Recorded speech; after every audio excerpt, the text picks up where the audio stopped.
일단 이제, 어, 이런 제목을 붙이게 된 이유는 제가 이제 에코페미니즘에 관심을 가지고 특히 최근에 논의들을 쫓아가고 있는 이제 주제, 쟁점이라고 한다면 지금까지 이제 페미니즘의 주류 이론들, 특히 최근에 이제 버틀러를 정점으로 하는 이제 페미니즘의 주류 이론, 젠더 개념 중심으로 한 이론이 어, 현재 지금 전 세계적으로 인간이 맞닥뜨리고 있는 어떤 기후위기라고 하는 문제 앞에서 생태주의적인 관점과 이제 너무 불화하지 않을까라고 하는 것이 이제 질문의 출발점이었고요.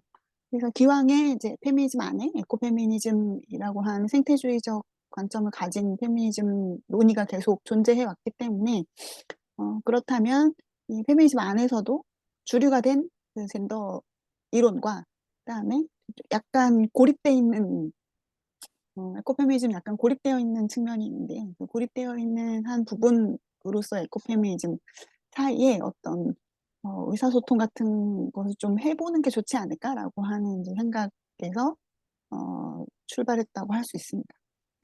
그래서 생태위기 혹은 기후위기 시대에 페미니즘이 어떤 관점을 가져야 하는지, 그래서 페미니즘이 직접 생태 문제 자체를 아주 구체적으로 다루지는 않더라도 최소한 페미니즘이 주요하게 다루고 있는 개념들 중에 한 부분인 뭐 섹스, 젠더, 성적인 육체, 뭐 섹슈얼리티 이런 개념들을 다루는 데 있어서 육체나 자연을 어떻게 이해할 것인지를 말하지 않을 수가 없고 그럴 때 육체나 자연의 개념이 어떻게 생태주의적인 관점이나 전망과 불화하지 않고 그것을 포함할 수 있을까라고 하는 이제 질문에 대한 하나의 대답이라고 할 수 있을 것 같습니다.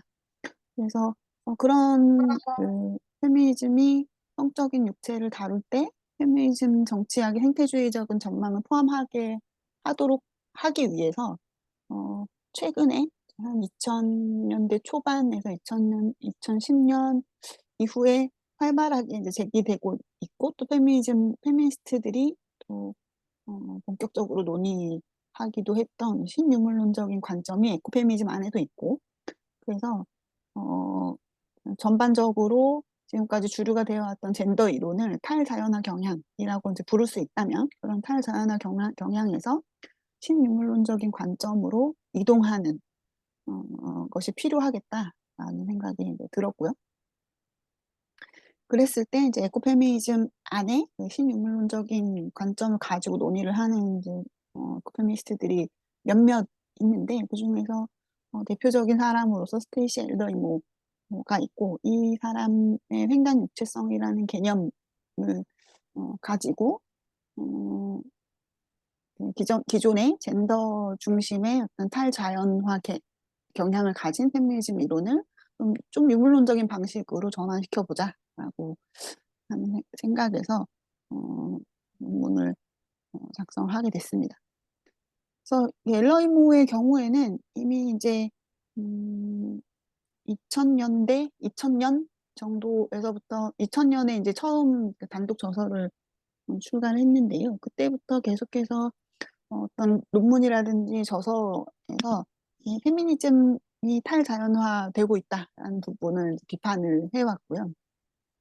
그리고 다른 한편으로는 에코페미니즘 기존에 이제 70년대 중후반부터 형성되어 온 어떤 운동이자 이론적 집단으로서 에코페미니즘이라고 하는 것이 어, 거쳐왔던 여러 가지 이제 논쟁사에서 어, 겪어온 몇 가지 문제들, 한계들 같은 것에 대해서도 이 앨런 모가 진전시키는 바가 있다라고 할 수 있을 것 같아요. 그래서 이제 앨런 모를 어, 선택을 한 것이라고 볼 수 있겠고요. 특히 횡단 육체성 개념을 통해서 자연이나 육체에 대해서 좀 유물론적 관계, 그러니까 인간과 다른 동물 혹은 다른 그 인간을 둘러싸고 있는 자연과의 관계를 유물론적인 방식으로 설명하는 부분을 좀 눈여겨보고 싶다 생각을 합니다. 음, 그러면 우선 이제 페미니즘의 탈자연화가 무엇인지에 대해서 간단하게 살펴보려고 하는데요. 여기서 얘기하고 있는 페미니즘의 탈자연화라고 하는 거는 전체적으로 이제 사회구성주의적인 관점에서 최근에 이제 가장 페미니즘 이론에서 핵심적인 인물이기도 하고 또 중요하게 다뤄지고 또 가장 많이 받아들여지기도 하는 이론으로서 버틀러의 구성주의까지 해서 이 전체를 이제 탈젠더화 프로젝트라고 볼 수 있고, 즉 이제 인간이 여성과 남성으로서 젠더화 되어 있고 그 젠더화되는 과정이 사회문화적으로 구성되어 온 것이라고 하는 이 관점에서 여성과 남성 둘 다가 어떤 특정한 사회적 규범으로서 주어져 있는 젠더 체계로부터 벗어나서 이제 탈젠더화 되어야 한다라고 하는 것이 이제 궁극적인 이 주류 흐름의 어떤 기획 내지는 전망이라고 한다면 그것은 탈젠더화 프로젝트라고 부를 수 있을 텐데요. 어, 그런데 이제 사회구성주의라고 보통 불리는 어, 페미니스트 관점하고 버틀러의 구성주의는 조금 달라서 약간 이제 구별을 해서 보자면 버틀러 자신도 이 기존 자기 이전의 사회구성주의에 대해서 비판을 하면서 그 사회구성주의를 음, 리뉴얼하는 이런 관점에서 책을 쓰기도 했기 때문에 그럼 구분을 해보면 사회구성주의의 경우에는 육체와 정신이 백지 상태로 태어나서 그 사람이 태어난 환경으로서 사회와 문화에 이제 주어져 있는 어떤 성과 관련된 규범들, 젠더 정체성과 관련된 어떤 규범들이 육체에 새겨지고 옷을 입듯이 입혀지는 이제 이런 방식으로 이해를 한 거죠. 그래서 이제 섹스 개념과 젠더 개념 사용할 때 섹스는 선천적인 것으로서 타고나는 그 구별이 있지만 여성과 남성으로 구별되는 것이기는 하지만 무엇이 여성성을 결정하고 무엇이 남성성을 결정하는지는 섹스를 통해서 주어지는 것이 아니라 그 사회 규범으로서의 젠더의 내용들, 여성성과 남성성으로 여겨지는 여러 이제 속성들이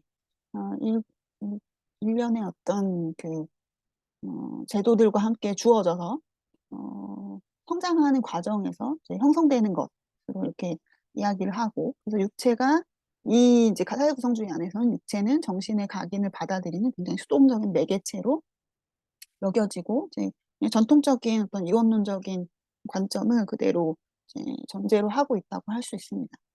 그래서 이렇게 볼 때 이제 주체는 사회적인 조건에 따라서 이제 반응하는 존재로 나타나게 되는데, 그래서 그 규범이 기입되면 거기에 따라서 어떤 방식으로 이제 구성되는 그 존재로서 나타나게 됩니다. 그렇게 됐을 때 이제 문제는 그렇게 수동적인 주체가 어떻게 해서 그러면 그 사회적 규범으로서의 젠더 체계를 붕괴시키거나 거부하거나 변화시킬 수 있는가에 대한 이제 질문이 따르게 되는 것이기도 하고, 그다음에 두 번째로 이제 문제 제기가 되는 것은 사실 특히 프로이트 이후에는 페미니즘 안에서도 육체와 섹스가 인간 삶을 조직하는 중요한 역할을 한다라는 것을 이제 음, 부정하기 어렵게 되었음에도 불구하고 사실 페미니즘 이론에서 많은 부분에서 육체와 섹스가 갖는 어떤 의미나 영향력을 최소화하거나 제거하거나 부정하려고 하기 때문에 그런 부분들에 대해 설명하기가 어렵다라고 하는 한계를 가지고 있다고 할 수 있습니다.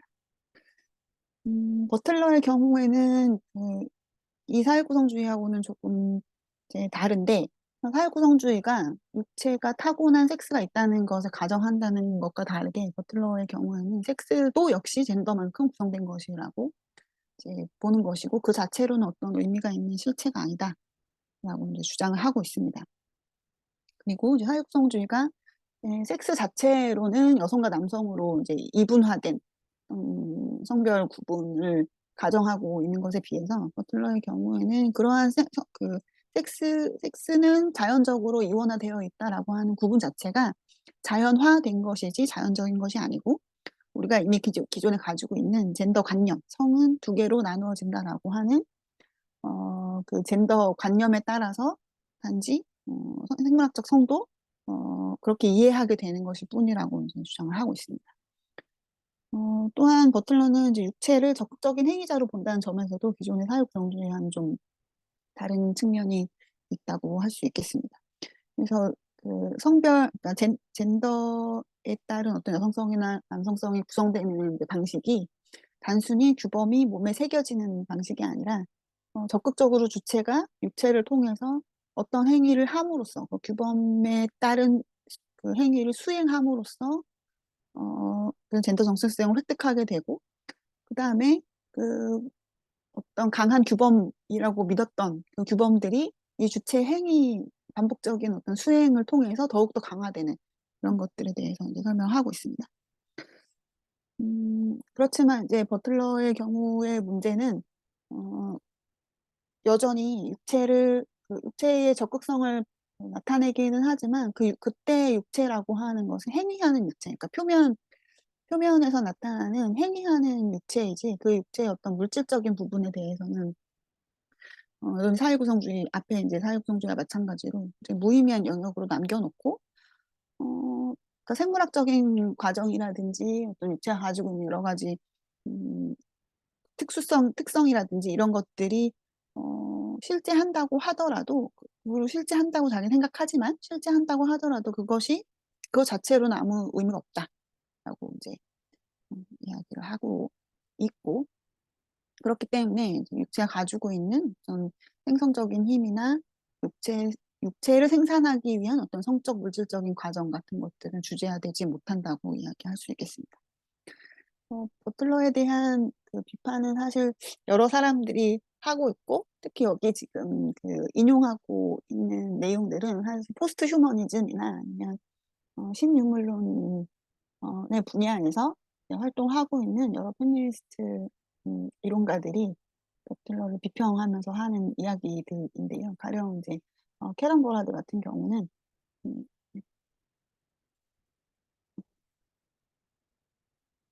이게 지금 잘 안 보이시죠? 음, 사회적 힘. 이는 신체 생산에 관련된 유일한 힘이 아니다. 이 사회적 힘의 규제적 행위를 통해 인간 몸의 물질화, 더 정확히 말하자면 인간 신체의 전부가 아닌 몸의 표면의 구성이 설명에 한정된다. 라고 이제 이야기하고 있습니다. 이 사람은 이제 버틀러의 논의를 이제 많이 받아들이고 있지만 특히 수행성 개념 같은 것은 이제 어, 받아들이고 있지만 그럼에도 불구하고 버틀러의 몸에 관한 이야기가 그러니까 담론이 어떻게 물질화되느냐 이런 설명을 하지만 몸이 어떻게 물질화되느냐는 설명하지 않는다. 그리고 버틀러에게서 몸이라는 것은 몸의 표면에서 일어나는 행위에 한정돼 있다라고 하는 이제 지적을 하고 있고요. 비키 커비라고 하는 사람은 이제 버틀러가 문화를 특권화 함으로써 관념성과 물질, 문화와 자연, 정신과 육체 사이의 성애화된 위계가 은근슬쩍 재설정된다. 라고 함으로써 말하자면 이제 버틀러 스스로가 음, 의미를 체현하는 육체에서 이제 이원론, 그 젠더 트러블에서도 마찬가지고 육체와 정신의 이원론을 거부하고 음, 그것을 변화시켜야 된다고 이야기하면서 이 이원론을 무너뜨려야 한다는 것이 이 책을 쓴 어떤 목적 중에 하나라고 이야기함에도 불구하고 이제 피커비 같은 사람 몇몇 이제 논평자들은 버틀러가 오히려 이 이원론을 재설정하거나 혹은 강화한다라고 평가를 하고 있습니다. 그 중에 한 명이 이제 사실 이름 정확히 어떻게 읽는지 잘 모르겠는데 생체야라고 하는 사람이고 어, 이 사람 이 사람이 한 이야기 중에 한 부분을 보면 버틀러에서 정신은 선재하는 물질적 육체를 측량하는 격자이기만 한 것이 아니라 실제로 형태학을 형성한다는 점에서 정신은 육체에 대해 한층 더 강력한 구성적 권력을 갖는다라고 평가를 하고 있습니다. 이제 이 글의 맥락에서 앞에 부분에서는 이제 칸트랑 비교를 하면서 이제 음, 칸트한테서는 정신이 이제 격자라고 한다면 버틀러에서는 거기서 한층 더 나아가서 아예 그 물질적 육체를 구성하기까지 하는 권력까지 가지게 된다는 점에서 정신의 육체에 대한 정신의 우월성이나 이원론적인 위계가 더 강화된다는 점 지적을 하고 있습니다.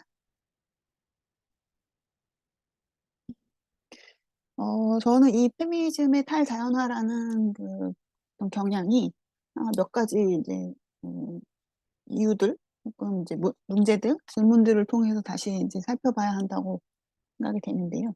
사실 페미니즘의 탈다연화 경향에서 가장 핵심적인 역할을 하는 것은 페미니즘에서 오랫동안 어떤 하나의 원칙으로 자리 잡아온 반본질주의라고 하는 것이라고 할 수 있겠습니다.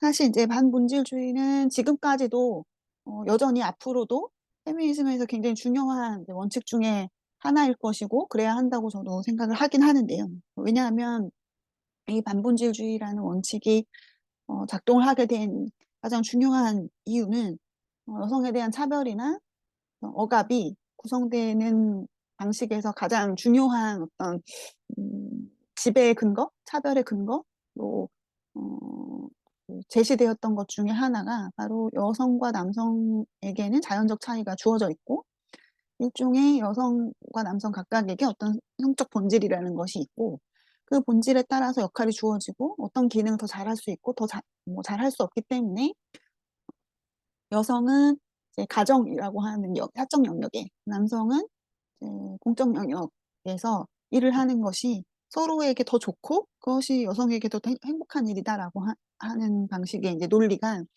음, 성차별의 근거가 오랫동안 되어 왔고 그렇기 때문에 처음부터 페미니즘이 출발할 때부터 어, 여성과 남성 사이에 어떤 여성성과 남성성 규정하는 혹은 삶의 그 계획이나 어떤 사회적 기능이나 이런 것을 결정하는 본질이라는 것은 주어져 있지 않다라는 거를 밝히는 것이 페미니즘에서 굉장히 중요한 목표였기 때문에 이후에도 이런 반본질주의라는 원칙은 중요하게 작동을 해야 된다고 생각됩니다.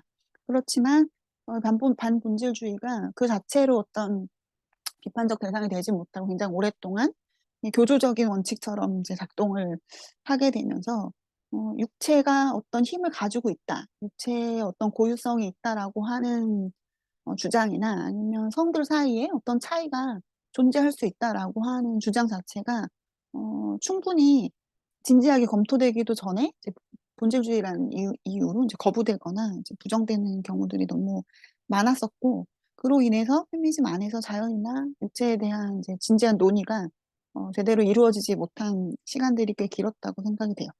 그래서 자연과 육체의 고유한 힘이나 능력을 강조하면 그것을 반드시 본질주의로서 거부해야 되느냐 하는 것이 이제 음, 최근에 어, 십수년 사이에 페미니즘 안에서 이제 계속 제기되고 있는 문제이기도 합니다. 마찬가지로 젠더의 역사성을 설명하기 위해서 반드시 성적 육체를 탈자연화해야 하는가라고 하는 질문도 해볼 수 있을 것 같습니다. 그래서 사회 구성주의를 비롯한 이 젠더 개념을 중심으로 한 페미니즘 이론들이 갖는 특장점이라고 할까요? 가장 이제 훌륭한 부분, 가장 기여도가 있는 부분은 바로 이제 여성과 남성이 어떻게 역사적으로 여성과 남성으로 형성되어 왔는가. 그 둘의 관계가 어떻게 역사적으로 구성되어 왔는가. 그 두 관계가 어떤 친밀성의 영역이나 생물학적인 관계일 뿐만 아니라 어떻게 해서 정치적인 관계인가 같은 것들을 설명할 수 있다는 점에서 되게 중요한 개념이지만 그렇다고 해서 젠더의 역사성을 설명하기 위해서 이제 성적 육체 자체의 어떤 자연적인 특수성, 자연적인 힘 같은 것을 반드시 거부해야 되느냐라고 하는 것에 대한 반성 같은 것이 이제 필요하다고 생각이 들고요. 음, 그다음에 이제 이거는 조금 더 이제 맥락에 대한 설명이 필요한데 사실 이제 어, 그 여성 이꼴 자연이라고 하는 등식이 말하자면 이제 이원론의 틀 속에서 남성은 문화적이고 사회적인 존재, 그래서 공적인 영역을 담당하는 존재로 여겨지고 여성은 더 그 육체적 과정이나 자연적 과정에 더 많이 매여 있어서 가령 임신 출산과 같은 그 기능들 때문에 더 생물학적으로 남성에 비해서 좀 더 동물에 가깝고 그렇기 때문에 가정이라는 영역에 남겨져 있어야 한다라고 했을 때 여성을 남성에 비해서 자연에 더 가깝고 자연과 더 동일시하는 경향, 전통적인 어떤 경향이 있고 이것이 여성 혐오의 뿌리라고 할 때, 이제 이거는 에코페미니즘에서 주로 제기하는 이제 질문이기도 한데요. 거부해야 되는 것이 이 등식 자체인가? 아니면 자연 육체 여성에 대한 어떤 지배적인 관점인가 하는 질문입니다. 그래서 특히 이제 생태 위기의 시대의 관점에서 보자면, 음, 이 등식 자체를 거부하기보다는 남성도 자연에 속하는 어떤 존재로서, 그러니까 인간 전체가 인간이라는 특수성을 가지고 있지만 또한 자연적 존재이기도 하다는 걸 더 강조하는 방향으로 자연과 인간의 관계를 재설정해야 되지 않느냐라고 이제 생각을 해본다면, 페미니즘 안에서 여성과 자연의 어떤 동일성 내지는 친밀성을 그 자체를 거부한다기보다는 오히려 이 등식이 추출되어 나온 틀인 그 이원론에서 가정하고 있는 자연이나 육체나 여성이 더 열등하고, 그래서 더 우월한 어떤 이성 문화 정신이, 남성이 이들을 지배해야 된다라고 하는 그 논리를 거부하는 것이 더 적절하다라고 하는 것이 이제 에코페미니즘에서 제기된 문제라고 할 수 있습니다. 그리고 이제 그렇다면 자연을 거부하지 않으면서도 생물학적인 본질주의를 무력화할 수 있는 방법이 무엇인가에 대한 이제 답이 필요할 것이라고 생각이 들고, 그런 작업을 하는 것이 이제 신유물론이라고 할 수도 있을 것 같습니다. 마지막으로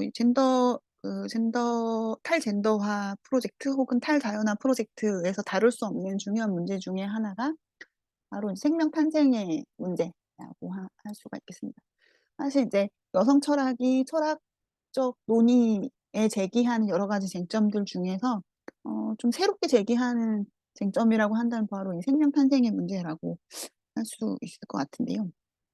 음, 여성의 재생산 능력이나 생명 탄생이라는 걸 물질적 과정으로 봤을 때는 이것이 이제 철학의 어떤 그 쟁점이라기보다는 생물학이나 의학이나 이제 이런 분야의 문제인 것처럼 취급되어 왔지만, 사실 이제 많은 이제 여성 철학자들이 지적하는 것 중에 하나가 철학 내부에서 어떤 인간의 기원 혹은 뭐 존재의 기원 같은 것을 탐구할 때 생명의 근원으로서의 물질적인 것, 즉 여성적 육체라고 하는 것은 거의 다루지 않아 왔고, 마치 인간의 기원이나 존재의 근원이 정신적인 것인 것처럼 그렇게 이제 논의가 되어 왔다는 것을 지적을 하고 있고,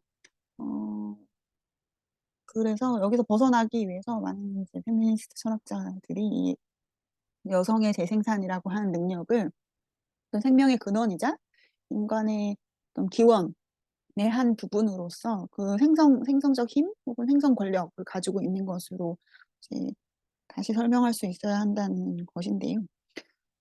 그랬을 때 앞에서 본 것처럼, 특히 이제 버틀러의 경우에서 본 것처럼 일종의 오히려 버틀러 같은 틀에서는 육체를 생산하는 것이 담론이 되어 있기 때문에 이런 생성 권력을 당신에게 남겨두는 구성주의적 관점이 여성에게 이런 생성의 힘을 돌릴 수 있는가라고 하는 질문을 또 해볼 수 있습니다. 그래서 이런 여러 가지 이제 그 문제들, 의문들로 인해서 이제 결국에는 이런 문제들을 다 이제 해소하면서 이제 앞에서 본 것처럼 자연을 거부하지 않으면서 생물학적 본질주의를 무력화하면서도 성적 육체나 여성과 자연의 관계 혹은 인간과 자연의 관계를 다시 잘 이야기해 볼 수 있는 페미니즘 어떻게 구성할 수 있을까라고 했을 때 그것이 이제 신인문론적인 방법이 아닐까라고 많은 페미니스트들이 생각하고 있는 것 같고요. 그래서 본질주의적이지 않으면서 육체와 자연의 고유한 힘을 인정할 방법이 무엇이냐라고 했을 때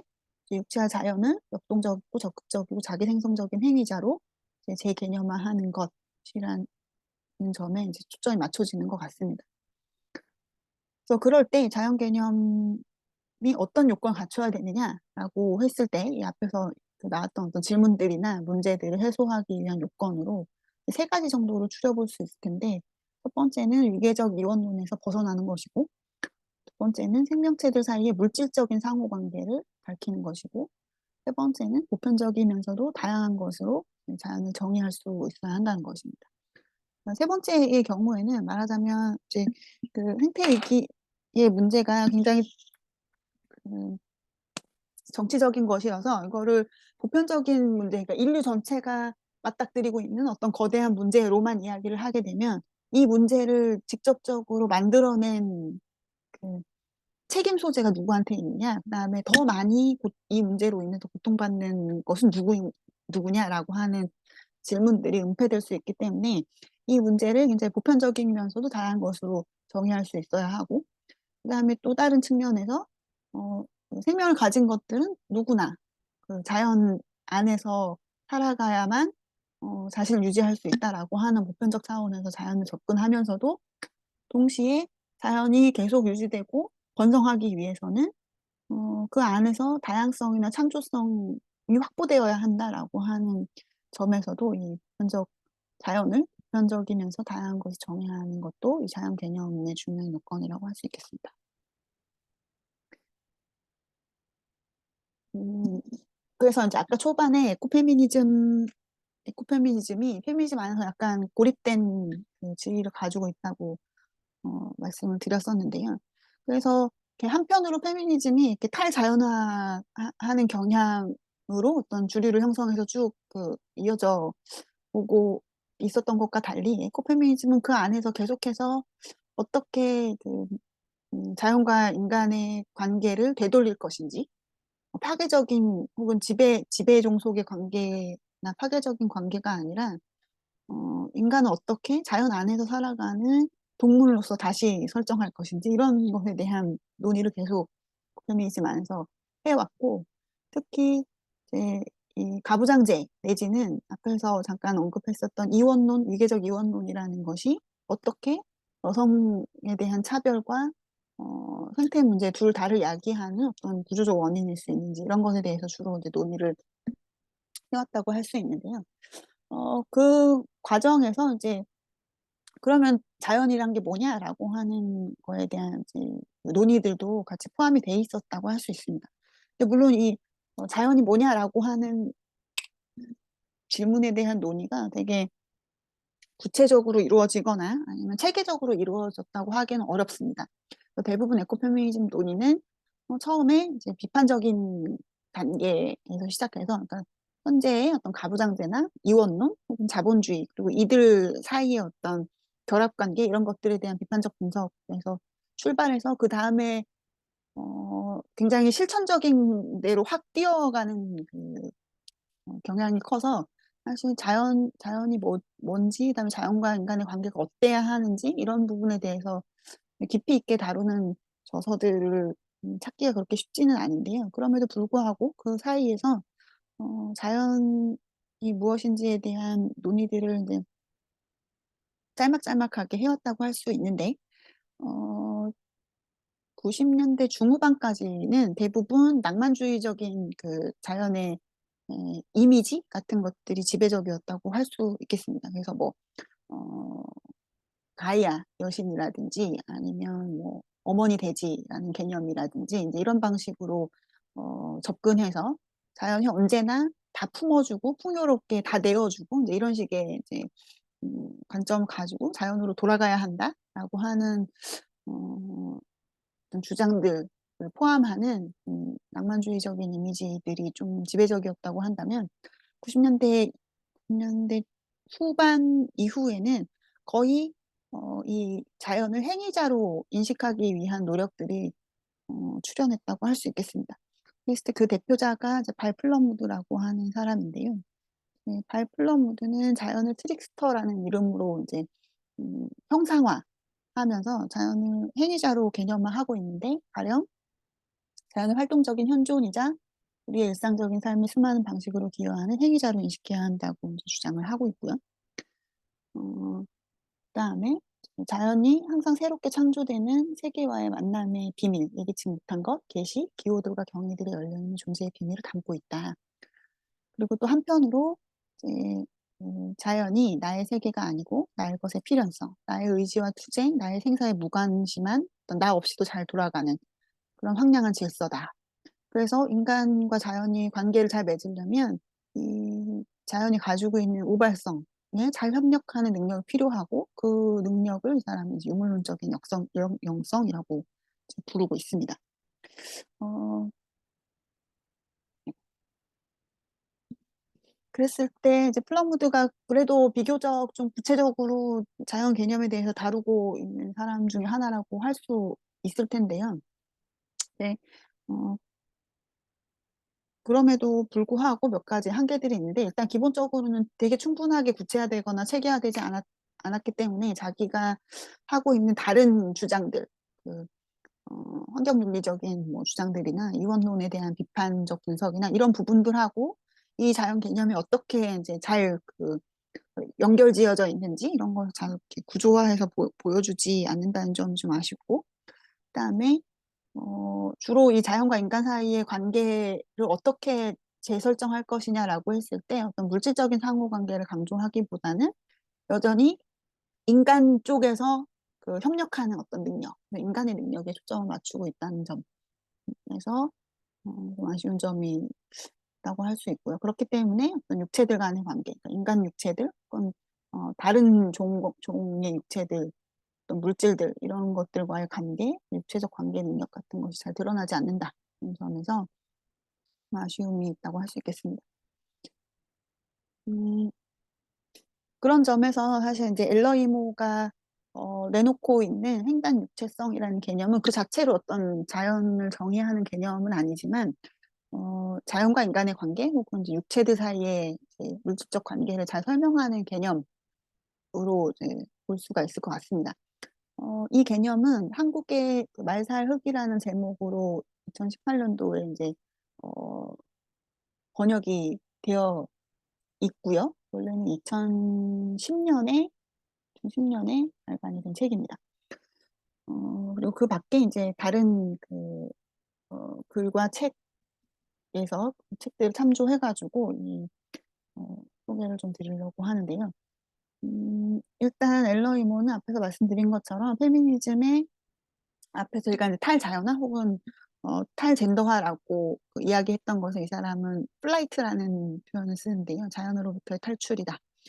그래서 오히려 이제 지금까지 이제 비슷하게 앞에서 본 거랑 비슷하게 이 페미니즘이 어떻게 자연으로부터 탈출하려고 해왔는지에 대해서 이제 비평을 하면서 페미니즘이 그 본질주의에 대해서 반대하고 그것을 회피하려고 하는 이유는 굉장히 명확하고 그거 자체가 문제인 것은 아니지만 오히려 물질 자체에 적극적으로 개입할 때만 좀 생물학적인 결정론을 무력화할 수 있다고 주장을 하고 있습니다.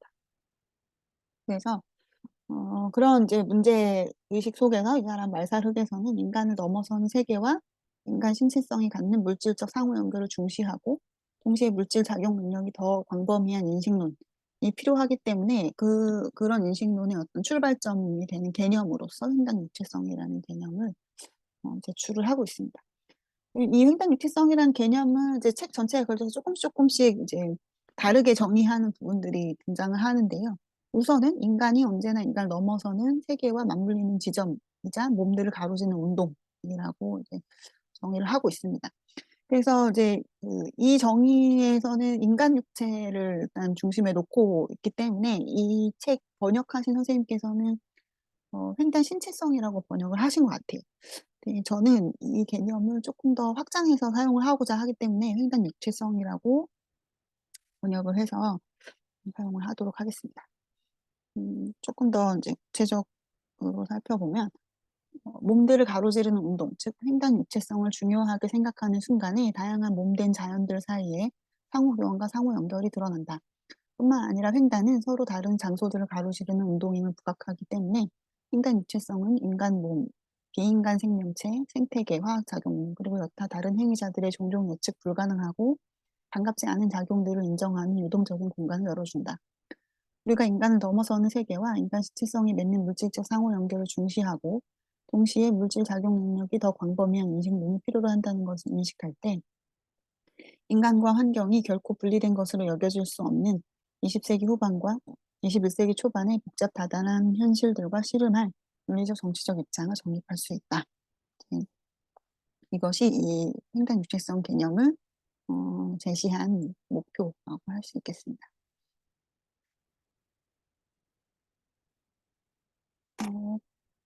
그래서 횡단 육체성이라는 것은 사실 이제 여기 처음에는 이제 육체들 사이의 관계, 물질적 관계로 정의를 하지만 사실 책 전체에서 이제 논의를 전개하는 방식에서도 그렇고 여기에 되게 여러 가지들이 사실 포함되는데, 그러니까 몸과 몸 사이에 어떤 물질과 에너지, 그 밖의 것들을 주고받는 어떤 통로가 있고 그 통로를 통해서 계속 교환하는 어떤 힘이 있다라고 하는 것이 횡단 유체성의 기본적인 의미라고 한다면, 그 통로를 통해서 왔다 갔다 하는 거는 물질이나 에너지만 있는 것이 아니고 거기에는 되게 사회적인 것들과 뭐 시스템 이런 것들 다 포함된다고 이제 보고 있어요. 그래서 이 사람이 여기서 제일 처음에 어떤 사례 같은 것으로 제시하는 것이 이제 노동자의 몸이거든요.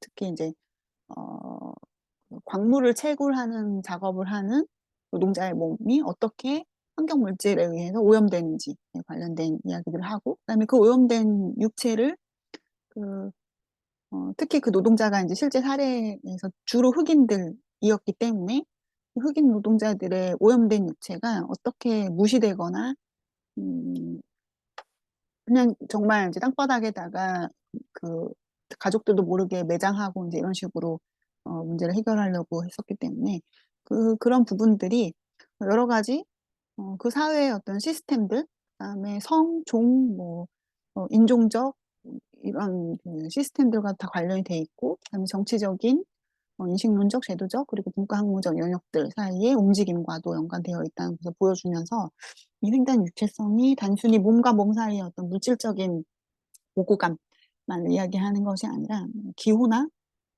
의미, 뭐 상징 이런 것들이 오고 가는 건 역시 이제 포함한다는 것을 알 수 있습니다. 그래서 횡단 유체성은 인간과 광활한 환경을 가로지르면서 행해지는 그 운동 자체라고도 정의를 하고 있고요. 어, 음, 그래서 이종적인 육체들 사이의 교환, 결합, 교섭, 연결과 분리에 대해서 말할 수 있는 어떤 그 유물론. 이 사람이 이제 자기의 그 논의를 음, 정의하는 이제 방식이 그 일종의 이제 유물론이라고 보는 것이고, 그래서 인간이 하나의 동물종으로서 육체를 통해 세계와 관계 맺는 방식을 이해할 수 있는 생태주의적이고 탈인간 중심적인 페미니스트 유물론을 이 횡단 육식성이라는 개념을 통해서 이제 구성하고자 한다라고 별로 설정을 하고 있습니다. 저는 이제 이 엘러이모의 횡단 유체성 개념을 조금 더 이제 확장하기도 하고, 확장해서 해석하고, 그다음에 약간 더 음, 어떤 자연철학적인 음, 차원에서 조금 더 확장해 보려고 하는데요. 그래서 제가 해석할 때의 횡단 육체성 개념의 의미는, 일단 첫 번째는 육체의 근본 속성으로서 모든 생명체가 생존하고 살아가기 위해서 필요한 어떤 그 생존과 창조력의 가능 조건으로 네, 정의를 할 수 있지 않을까 생각이 듭니다. 그래서 네, 기본적으로 생존하기 위해서 필요한 어떤 물질과 에너지를 계속 주고받을 수 있는, 들여오고 내보낼 수 있는 그런 통로이기도 하고, 그것이 단순히 그 생존을 위한 물질뿐만 아니라 네, 자기 자신을 계속 새롭게 창조적으로 네, 뭐 말하자면 비커밍하게 하는 어떤 가능 조건이기도 하다라고 생각이 됩니다. 네, 하지만 이 운동 자체는 굉장히 이제 무심한 운동이기 때문에 거기에 어떤 옳고 그름이나 좋고 나쁨 자체가 있는 것이 아니고, 어떤 육체에는 그것이 나쁠 수 있고 좋을 수 있는 이제 그런 식의 무심한 운동일 텐데, 그래서 무심한 운동이기 때문에 한편으로는 자연의 무한함이나 어떤 연결성, 다양성 같은 것을 가져오는 어떤 힘이기도 하면서 동시에 취약성을 파고드는 어떤 힘이기도 하다고 생각이 듭니다. 그래서 어떤 물질이 누군가한테는 그러니까 생존을 위한 필요한 물질이 될 수도 있지만, 또 어떤 육체에는 그것이 굉장히 질병을 일으키거나 죽음에 이르게 하는 이제 판단일 수도 있기 때문에 그런 것이죠. 그래서 이제 횡단 육체성이라는 것은 육체의 자기 생성성, 창조성의 힘이면서 동시에 이제 취약성의 지대라고 이야기할 수 있겠고, 그래서 한편으로는 이제 물질의 주고받음이 생존에 필수적인 것이면서 생태계의 종 다양성, 개체의 다양성을 가능하게 하는 능력이기 때문에 자연을 좀 더 번성하게 하는 능력이기도 이면서 동시에 오염이나 질병이나 그다음에 이제 통제나 지배가 가능하게 하는 어떤 통로이기도 하다고 생각이 듭니다. 그래서 그러니까 그 다른 육체들과 소통할 수 있고 어떤 물질이나 의미나 기호들을 주고받을 수 있기 때문에 이 통제나 지배도 가능하게 되는 것이라고 할 수 있겠죠. 그래서 이렇게 이제 그 확장해서 해석을 하게 되면 이 횡단 육체성이라는 개념이 가지고 있는 이제 윤리정치적 그 물음이 더 잘 드러날 수 있다고 생각이 드는데요. 이 횡단 육체성이 무심한 운동이고 한편으로는 그 어떤 다양성과 창조성의 힘이지만 한편으로는 취약성의 지대이기도 하기 때문에 이 힘을 어떻게 조직하고 활용할 것인가가 결국에는 이제 윤리적인 물음이 될 거라고 생각이 듭니다. 그래서 더 번성하게 하는 방향으로 조직하고 활용할 것인가? 혹은 이걸 지배하고 어떤 인간을 위한 자원으로 단순하게 사용하고 탕진하는 방식으로 활용할 것인가? 이 이제 문제할 수 있겠죠.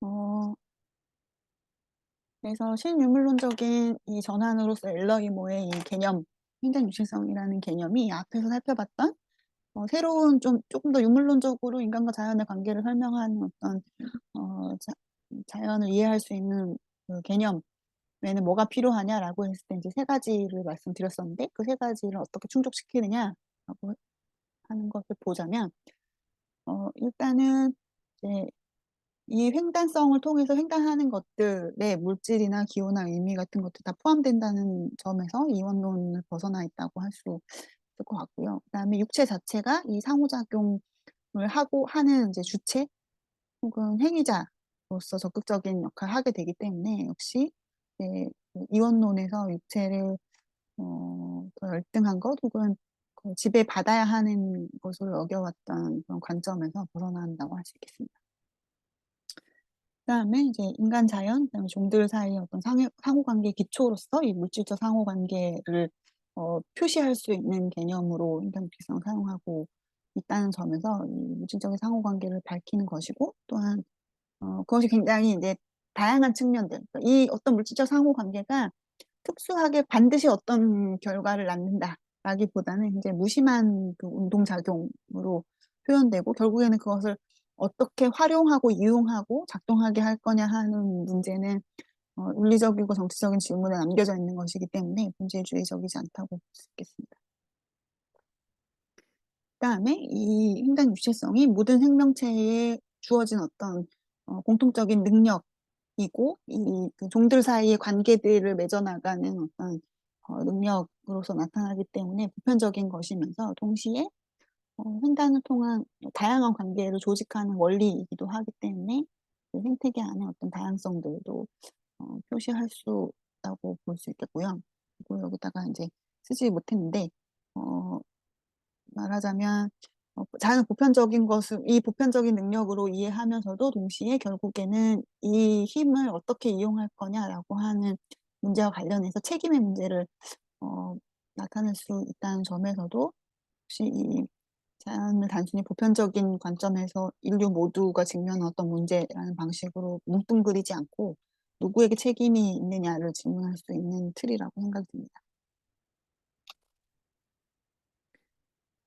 그런데 사실 이제 이렇게 그 여기에서는 다 이야기하지 못했지만 제가 논문에서 사실 이 이야기는 음, 실제로 이제 그 이야기하려고 주장하고자 하는 바의 어떤 출발점이라고 할 수 있는데요. 왜냐하면 이제 엘러이모의 이 논의도 사실은 몇 가지 이제 의문점 계속 남겨놓기 때문입니다. 일단은 엘러이모의 이 논의가 어째서 그냥 생태주의가 아니라 에코페미니즘인가라고 하는 질문이라고 할 수 있습니다. 그래서 육체들의 횡단이라고 하는 문제 틀에서 이 성적 관계, 여성과 남성의 성적 관계나 아니면 성적 특수성 같은 것, 성적 차이 같은 것이 의미하는 게 무엇인지에 대해서 설명하고 있지 못하다는 것이 이제 아쉬움으로 남는다고 할 수 있겠고요. 음, 그래서 자연 인간의 긍정적이고 물질적인 어떤 그 연결 관계는 보여주지만 이것이 페미니즘의 목표와 어떻게 직접 연관되는지 설명하지 못했기 때문에 사실 이제 에코페미니즘에 대해서 페미니스트들이나 아니면 그 공부하는 사람들이 계속 질문하게 되는 것이 그래서 이게 왜 페미니즘의 쟁점인데? 라고 하는 것에 대해서 어, 아주 명료하게 설명하지 못한다는 점이라고 할 수 있는데요. 이제 엘러이모 역시 그런 지점이 좀 남아있다라고 생각이 듭니다. 그래서 이것을 이제 결국에는 젠더 그 페미니즘보다는 육체적인 것의 고유성, 성적인 고유성 같은 것을 조금 더 적극적으로 설명하려고 하는 성차 페미니즘과 연결해 보면 어떨까라고 어, 생각을 하고 있습니다. 그리고 어찌 됐든 그렇다면 어째서 페미니즘이 생태 위기에 응답할 수 있어야 하는가에 대해서도 설명할 수 있어야 한다고 생각이 드는데요.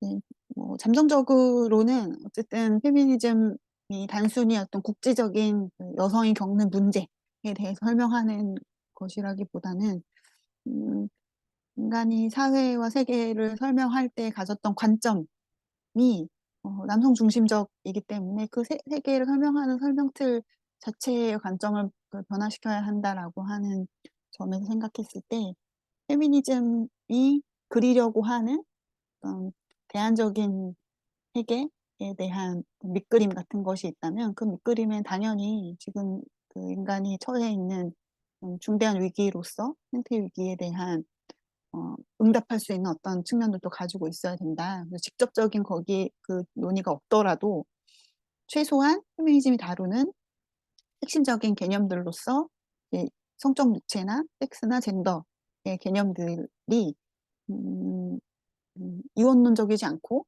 그다음에 육체나 자연의 어떤 생성적인 힘이나 능력 같은 것을 부정하거나 어, 폄하하지 않는 방식의 개념들이 필요하다라고 하는 이야기로 좀 마무리를 하겠고 그렇기 때문에 페미니즘이 생태 위기의 문제를 좀 더 적극적으로 다뤄야 된다고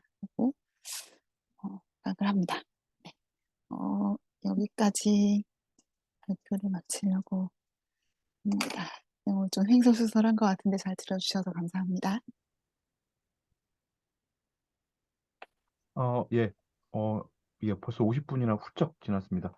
발표를 그래도 깔끔하고 너무나 잘해주신 황주영 선생님께 다시 한번 감사 인사드리고요. 예, 선생님, 화면 그 공유 중지해 주시고요.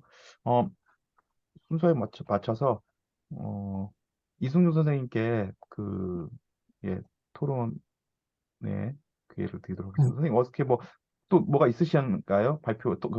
토론문이 있으실까요? 아니면은, 그냥, 토론문이 있는데 이 토론문이 여기 뭐야 에코페미니즘에 대한 발표를 하신다고만 제가 전해 들어가지고 그러면 저기 반다나 시바와 그 마리아 미지가스는 에코페미니즘을 하시나 보다라고 그러니까 지금 이제 발표를 들어보니까 그건 옛날 버전의 에코페미니즘인데 제가 좀 허수아비 논증을 한 셈이 된다. 아무튼 그거를 평가하는 건데 제가 아침에 받아보고 약간 몇 개를 더 추가해서 황정 선생님 응답하실 내용은 있을 겁니다. 한번 화면 띄워볼게요, 선생님. 예, 예.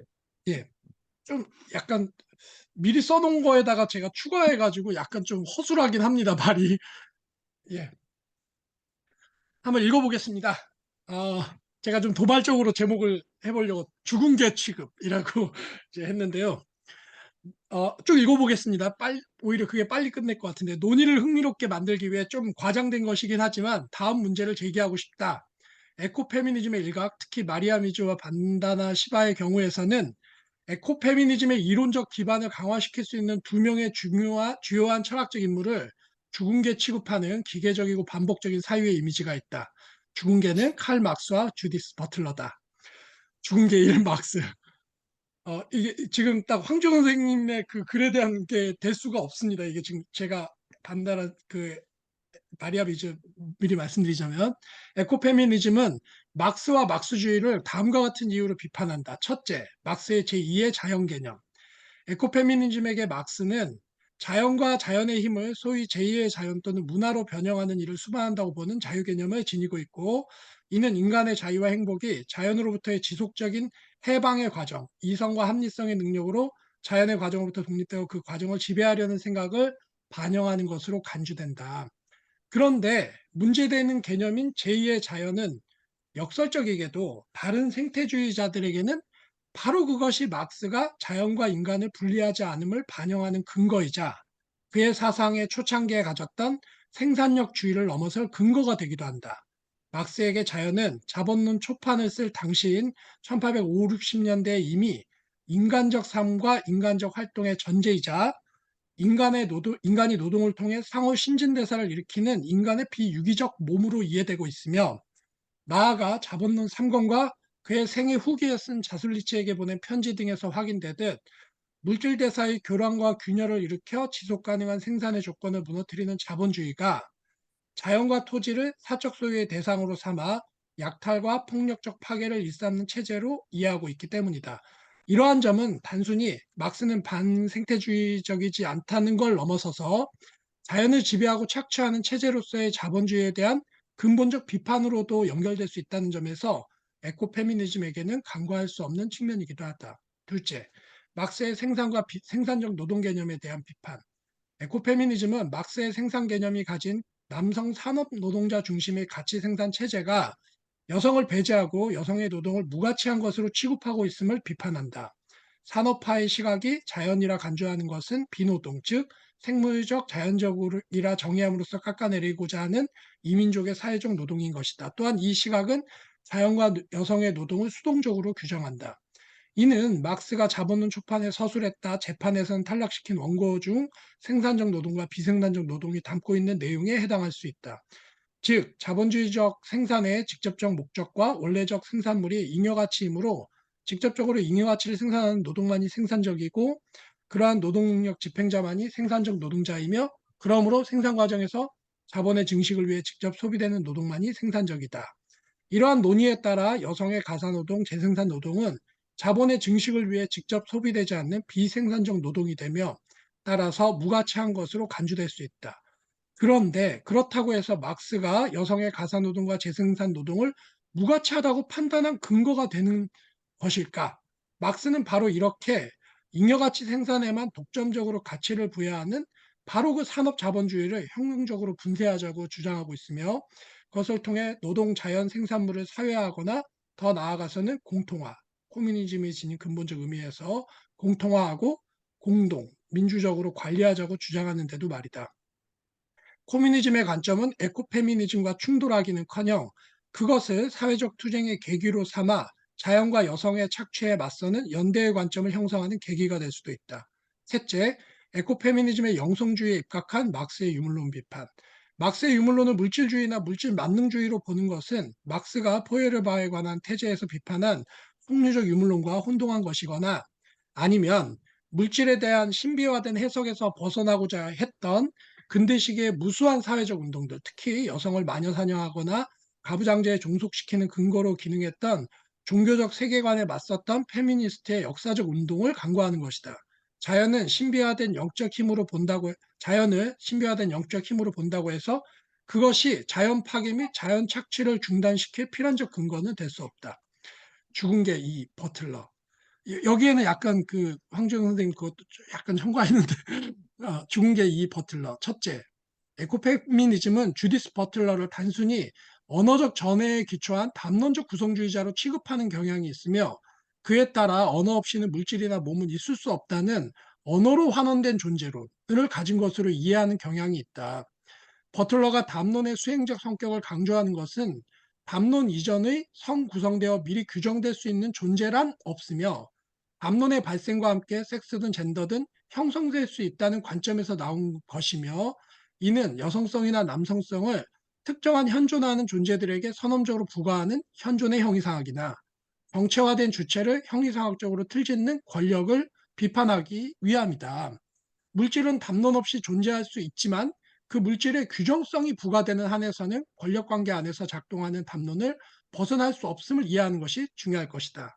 그런데 에코페미니즘이 이런 논점을 단순히 담론 제한적인 이론의 우주 안에 머물고 있으며 물질성에 대한 근본적 제사유를 지속하기 어렵다고 판단하는 것은 역설적으로 담론과 물질의 상호 연관관계를 단절시키는 것, 즉 담론의 물질성 혹은 물질의 담론성을 삭제시키는 것으로 기능할 수 있다.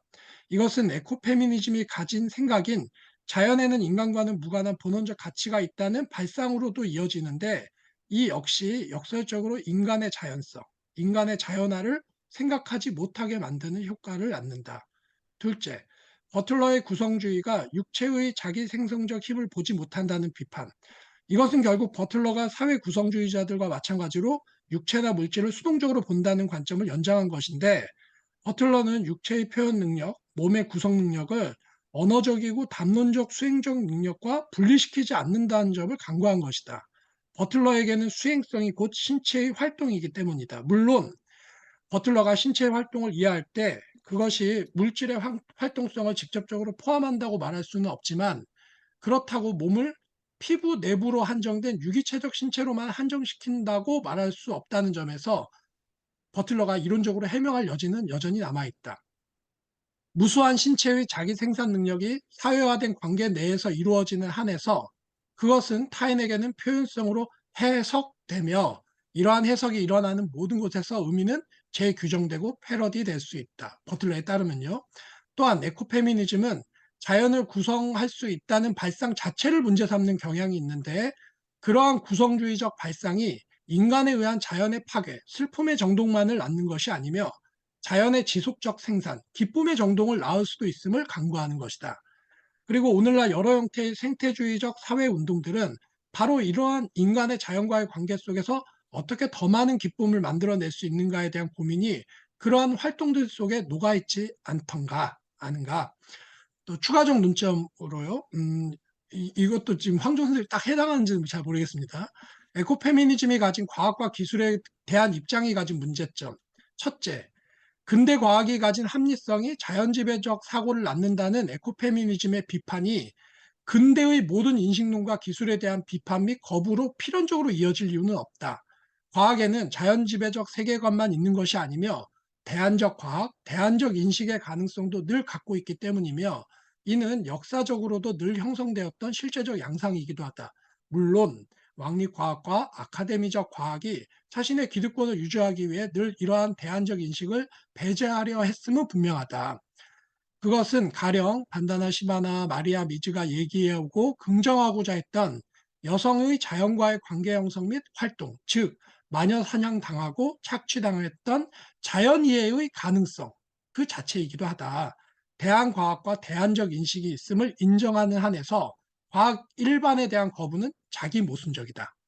둘째, 근대적 테크놀로지는 소수자를 배제하거나 착취하는 지배장치로도 기능하지만, 또한 바로 그 근대의 기술이 오늘날의 소수자를 생산하고 소수자의 자기 표현력의 무기가 되기도 한다. 가령 트랜스젠더들은 자신들의 신체를 개조하거나 변형함으로써 자기 삶의 자리를 확보하고자 하며, 장애인들은 신체 외적으로는 휠체어나 전동장치들이나 신체 내적으로는 인공장기, 호르몬과 같은 약물 등과 같은 근대적 기계장치와의 결합을 통해, 즉 회로의식으로 사이보그화됨으로써 자신의 활동과 표현성을 획득한다. 그런데 에코페미니즘은 이런 이제 사이보그화의 그 형태를 되게 부정적으로 평가한다는 점에서 좀 문제가 있다는 생각이 들었습니다. 예, 이상입니다. 파일을 올릴까요? 예, 예, 파일을 제가 올려주시면 예, 좋을 것 예, 같습니다. 채팅창에 어, 올려놓겠습니다. 그러면 논의의 집중을 위해서 일단 황주영 선생님께서는 이승준 선생님께서 해주신 여러 가지 이제 답변 중에서 선생님 발표와 딱 직결된 부분 먼저 해주시면 좋을 것 같은데요. 주연 선생님의 토론까지 같이 듣고 한꺼번에 얘기를 하시는 게 나을지 아니면은 따로따로 하시는 게 나을지 이거는 황주영 선생님께 맡기겠습니다. 어떻게 할까요? 한 분을 한꺼번에 듣고 할게요. 이승 아, 선생님 그 토론문을 그 보면서 해야 될 것 같아가지고 그 사이에 예, 예. 올려주시면 예, 같이 보면서. 예, 그러면 바로 하신다는, 한꺼번에 하신다는 예, 말씀이신가요? 예, 예. 한꺼번에. 예, 그럼 주연 선생님, 예. 선생님, 제 말씀 제 목소리가 혹시 잘 들리나요? 예. 아, 네.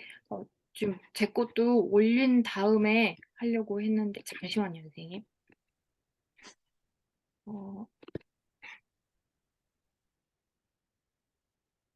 네, 저 채팅창에 제 토론문 올렸고요. 그리고 화면 공유하겠습니다.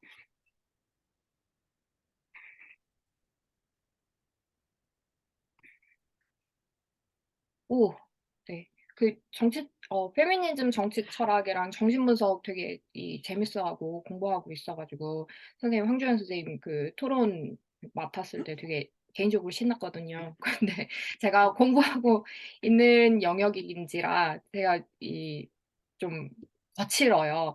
그러니까 질문이 굉장히 거칠 수 있습니다. 주현 그래서 선생님 잠시만요. 네, 그, 예. 안 올라왔는데요. 주현 선생님은 일단 저한테 카톡으로 보내주시면 제가 올릴게요. 아, 어, 네, 안 저도 올라왔어요. 박민철 선생님한테 바로 예, 보내드려야 예, 될 것 예, 같아요. 예. 저한테 보내주시면 제가 그러면 올리겠습니다. 파일을 네, 그러면은 네, 저한테 카톡으로 보내주세요. 지금 잠시만요.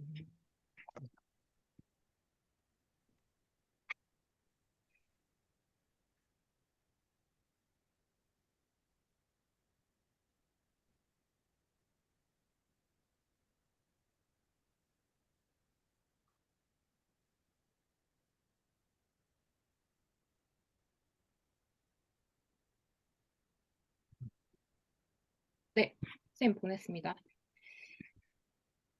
오, 예, 시작하시면 됩니다. 예. 네, 우선은 제가 두 페이지밖에 안 되는데 가운데 볼드체로 지금 껴 넣은 거는 이제 황교안 선생님 오늘 발표하신 와중에 제가 이제 문득문득 떠오르는 것들 바로 그냥 정리한 거여서 그러니까 문장이 좀 그렇기도 한데 그냥 보고 감안해 주시고 네, 말씀해 주시면 제가 공부가 될 것 같습니다. 위에서부터 읽을게요, 선생님. 본 발표는 엘러 이모의 신유물론적 전환으로서 에코페미니즘에 대한 발표로 이해됩니다. 발표자의 이 문제의식은 페미니즘에서 탈자연화의 흐름을 비판하면서도 자연 개념을 살려낼 가능성을 에코페미니즘의 자연관, 특히 엘러 이모의 육체 횡단성 개념에서 찾고 있습니다. 발표자는 자연 이꼴 육체의 생성적 힘을 인간 중심적이지 않은 방식으로 되살리고 본질주의로 기결되지 않는 페미니즘의 탈출구가 엘러 이모의 에코페미니즘적 관점에 있다고 보는 것 같습니다. 그래서 저는 이제 전체 발표 슬라이드 중에서 핵심은 발표자의 고유한 작업으로 이제 여겨지는 부분이 이제 자연에 대한 그 정리, 그러니까 슬라이드 14 부분에 해당하는 걸로 보여졌는데요. 엘러 이모의 그 육체 횡단성의 자연 개념의 요건을 세 층위로 정의하고 검토하고 계십니다.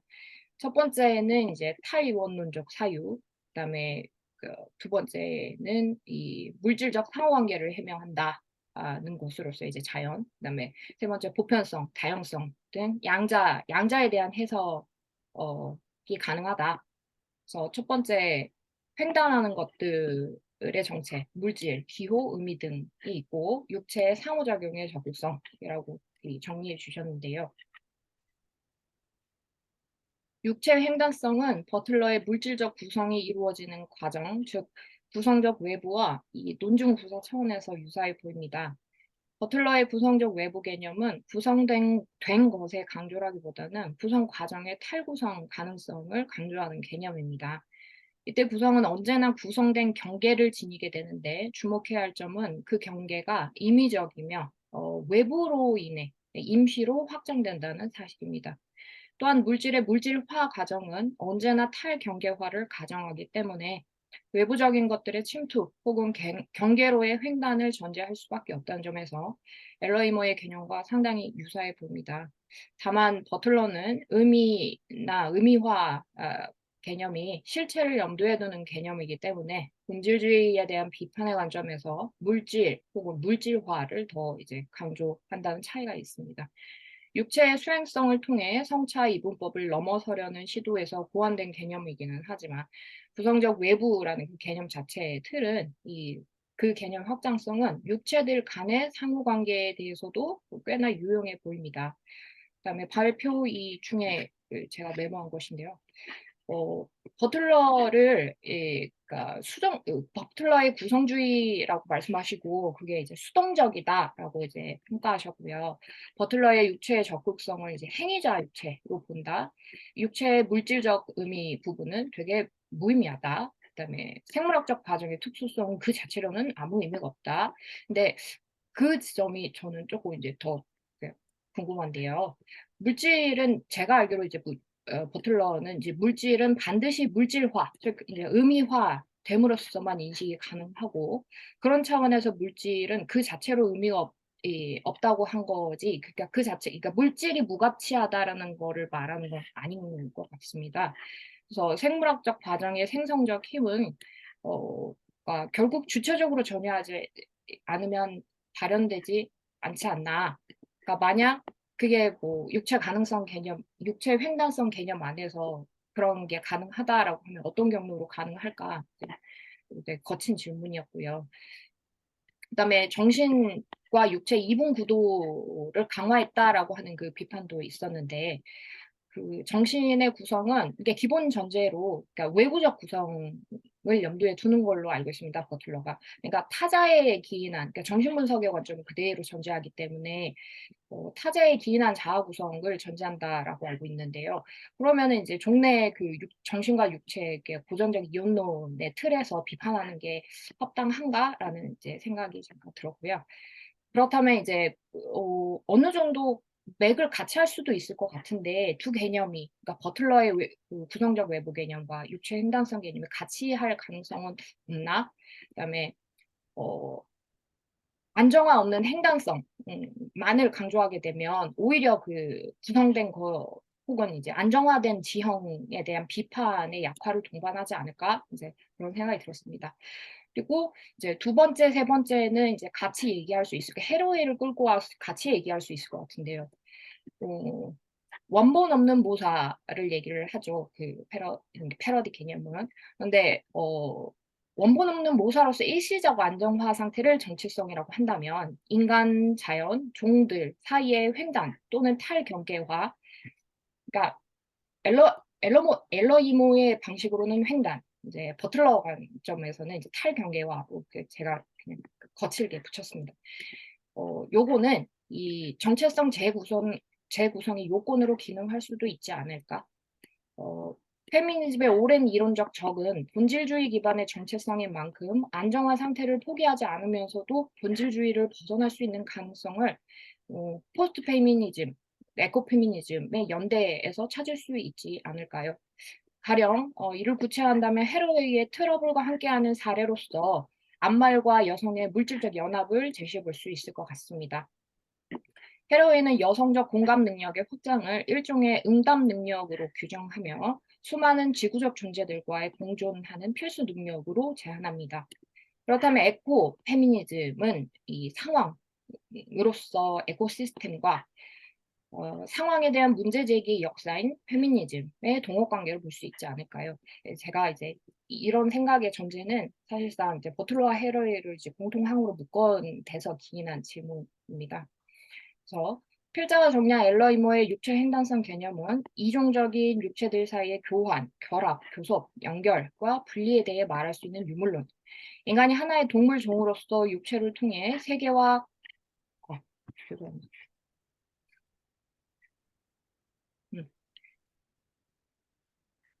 세계와 관계 맺는 방식을 이해할 수 있는 생태주의적이고 탈인간 중심적인 페미니스트 유물론인데 여기서 확인할 수 있듯이 횡단 육체성은 헤러웨이의 친척 만들기와 맥을 같이 하는 것으로도 보입니다. 수직적이고 생물학적이며 가부장적 형태의 자식 만들기에서 횡적 확장성을 도모하는 종들 간의 연대인 친척 만들기는 생태주의적이고 또 이제 윤리적인 관점으로 받아들여집니다. 특히 엘러이모의 우발성과 협력하기 부분은요, 되게 재미있게 느꼈는데요. 헤러웨이의 혐오스럽고 무섭고 징그럽고 그런 이 땅의 우발적 존재들에 대한 일종의 응답하는 능력을 길러야 한다는 실천적 관점까지 제안한다는 점에서 헤러웨이가 제안한다는 점에서 같은 이론적 지형에서 선보이는 다른 연출로 조금 보입니다.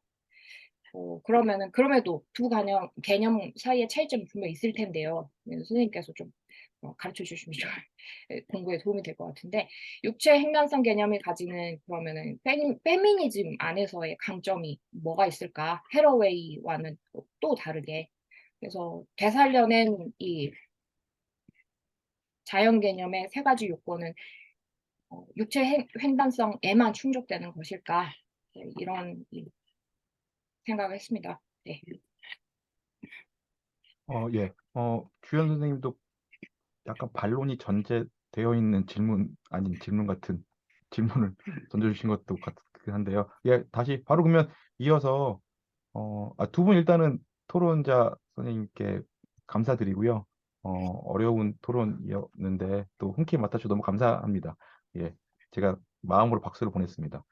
그러면 황주영 선생님께 다시 답변 기회를 드리도록 하겠습니다.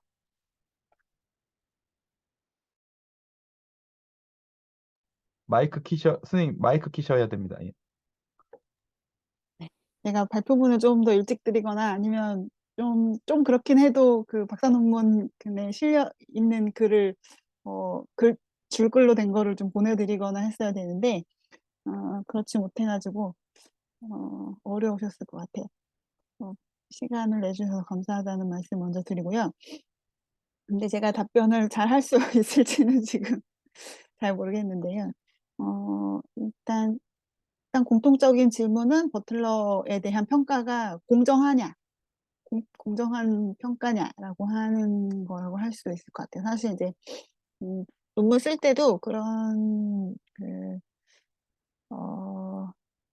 질문에 대답할 수 있어야 된다라는 그 비평을 받기도 심사 때 받기도 했는데요. 잠시만요. 이승주 선생님 그렇구나.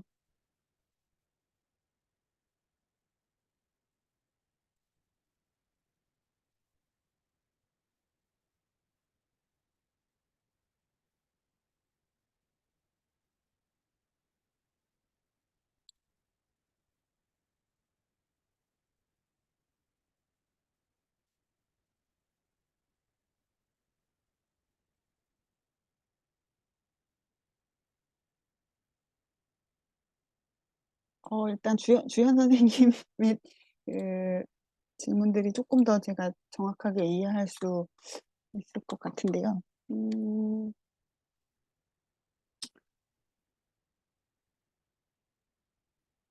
일단 이제 이게 대체로 그 많은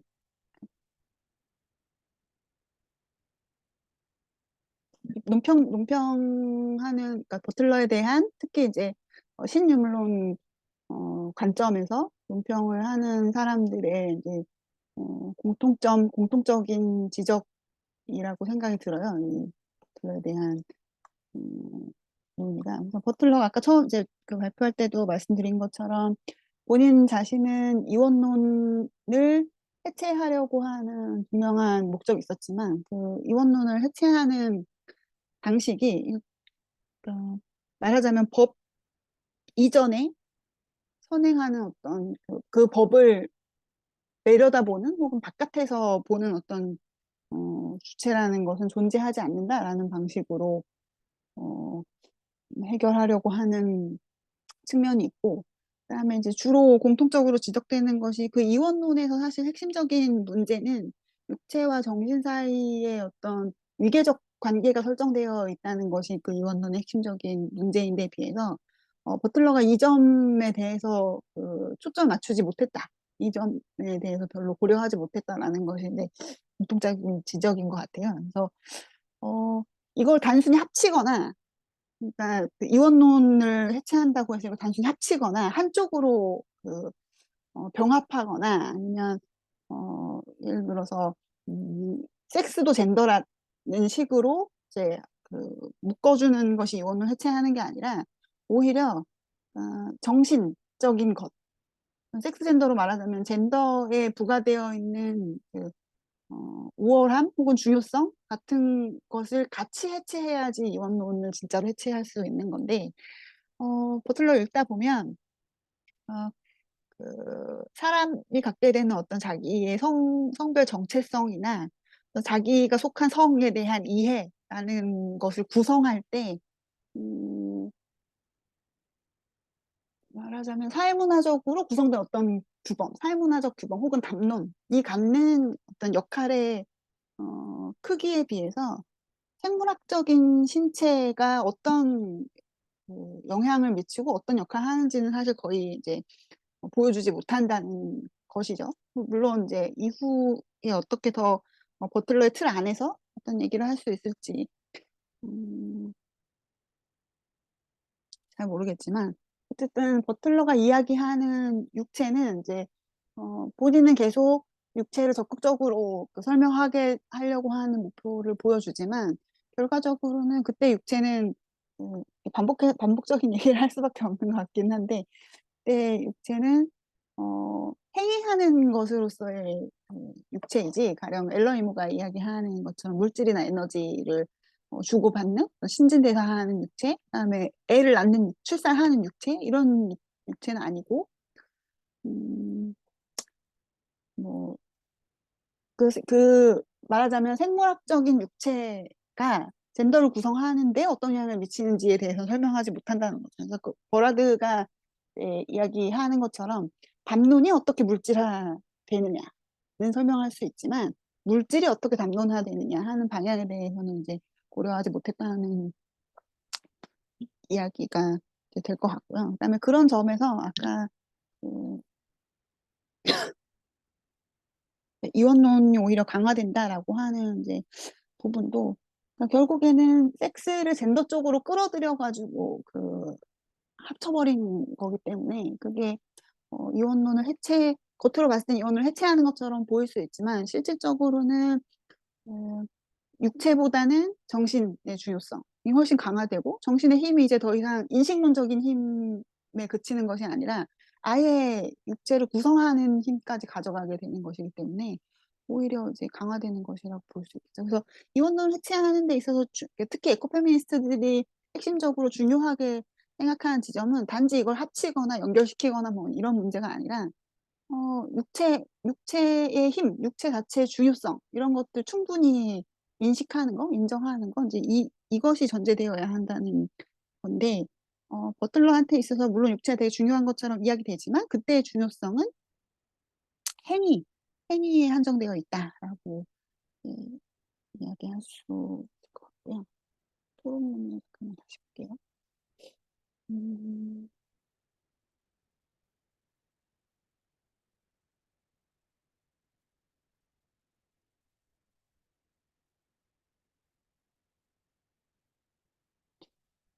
아까 이제 안정화 없는 횡단성의 강조가 권력 혹은 힘의 안정화 비판의 역할을 동반하지 않을까라고 이제 말씀해 주셨는데 굉장히 중요한 지적이라고 생각해요. 근데 이제 그거는 제가 그 엘러이모의 논의에서 일부분을 이제 이렇게 가지고 좀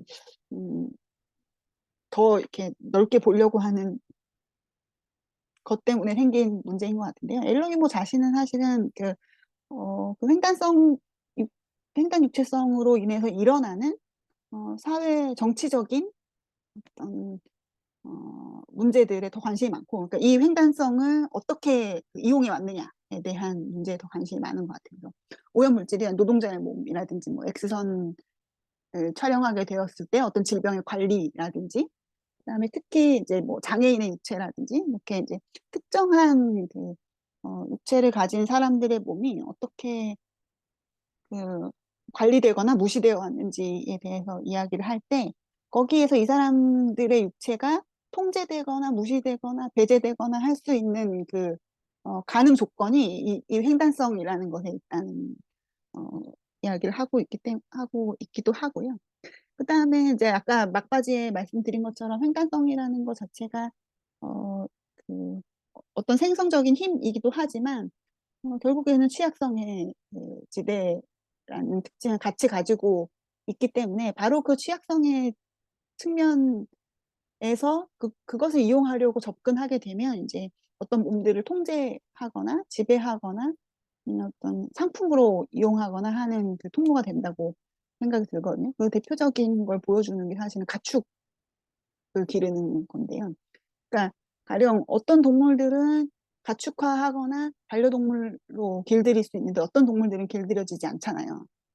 근데 그게 특정한 동물들이 가지고 있는 어떤 특정한 방식의 그 여기서 표현하는 대로 하자면 횡단 육체성 때문이라고도 하거든요. 그러니까 말하자면 인간과 어느 정도 그 의사소통이 가능하고 관계 맺기가 가능한 능력을 가지고 있는 동물과 그렇지 않은 동물, 오히려 그런 능력을 가지고 있을수록 가축화하기가 쉽다는 거죠. 그 능력이 그 동물들끼리 있을 때 혹은 그 능력을 어떤 다양성을 만들고 어, 자연을 번성하게 하는 방식으로 그 능력을 사용할 때는 그 종의 아주 탁월한 어떤 능력이 될 수 있지만 인간이 다른 종을 자기에게 필요한 상품으로 이용하고자 마음먹고 나면 그 능력이 오히려 취약성이 되는 거죠. 취약성의 영역이 되는 거죠. 그래서 그 횡단 육체성을 가지고 있는 그 양면성 자체가 선생님께서 말씀하신 그 안정화의 부분, 그래서 권력이나 어, 인간의 사회적인 그런 관계들이 어떤 식으로 몸과 몸 사이의 관계에 작동하는지 그런 것을 이제 설명하는 부분이 될 수 있다고 생각이 듭니다. 그다음에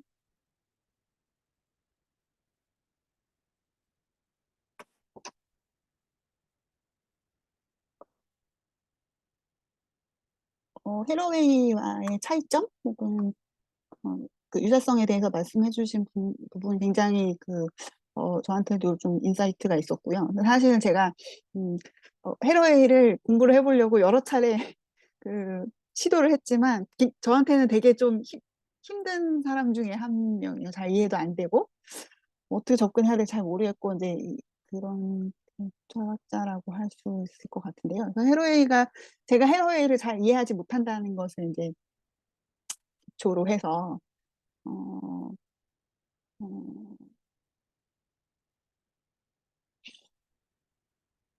말씀을 드리자면은 뭐 비슷하게 어떤 장점들 가지고 있는 분명히 있을 거고, 그리고 한 가지 이제 말씀드리면 그 우발성과 협력하기는 엘러이모는 아니고 이제 플러무드의 어, 논의인데요. 사실 그런 면에서 플러무드의 논의가 훨씬 헤러웨이랑 좀 더 가까울 수 있다는 생각은 이제 어, 들고요.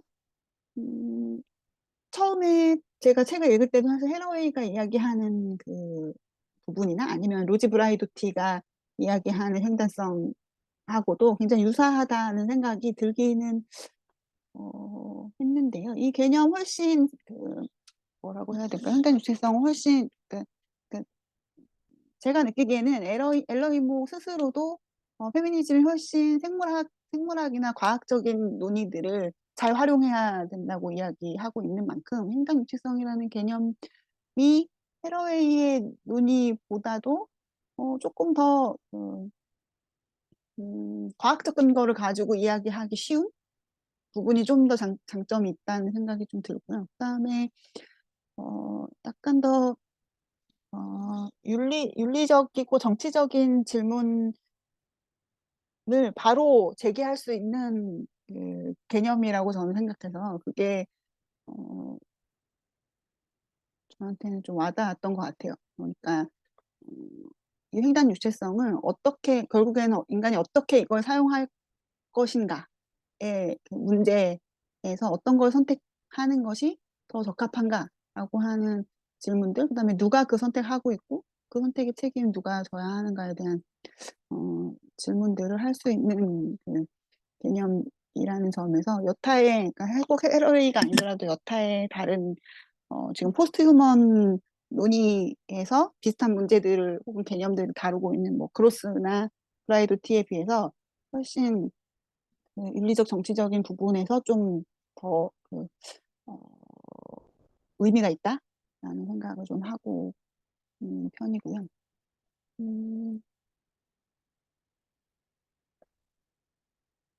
그다음에 이제 사실 버틀러뿐만 아니고 기본적으로 에코페미니즘 안에 소위 포스트 모더니즘이라고 불리는 일군의 어떤 페미니스트들에 대한 반감 뭐 너무 난해하다든지, 뭐 실천적이지 못하다든지, 그러니까 말하자면 현실의 문제 해결하는데 별로 도움이 되지 않는다든지, 아까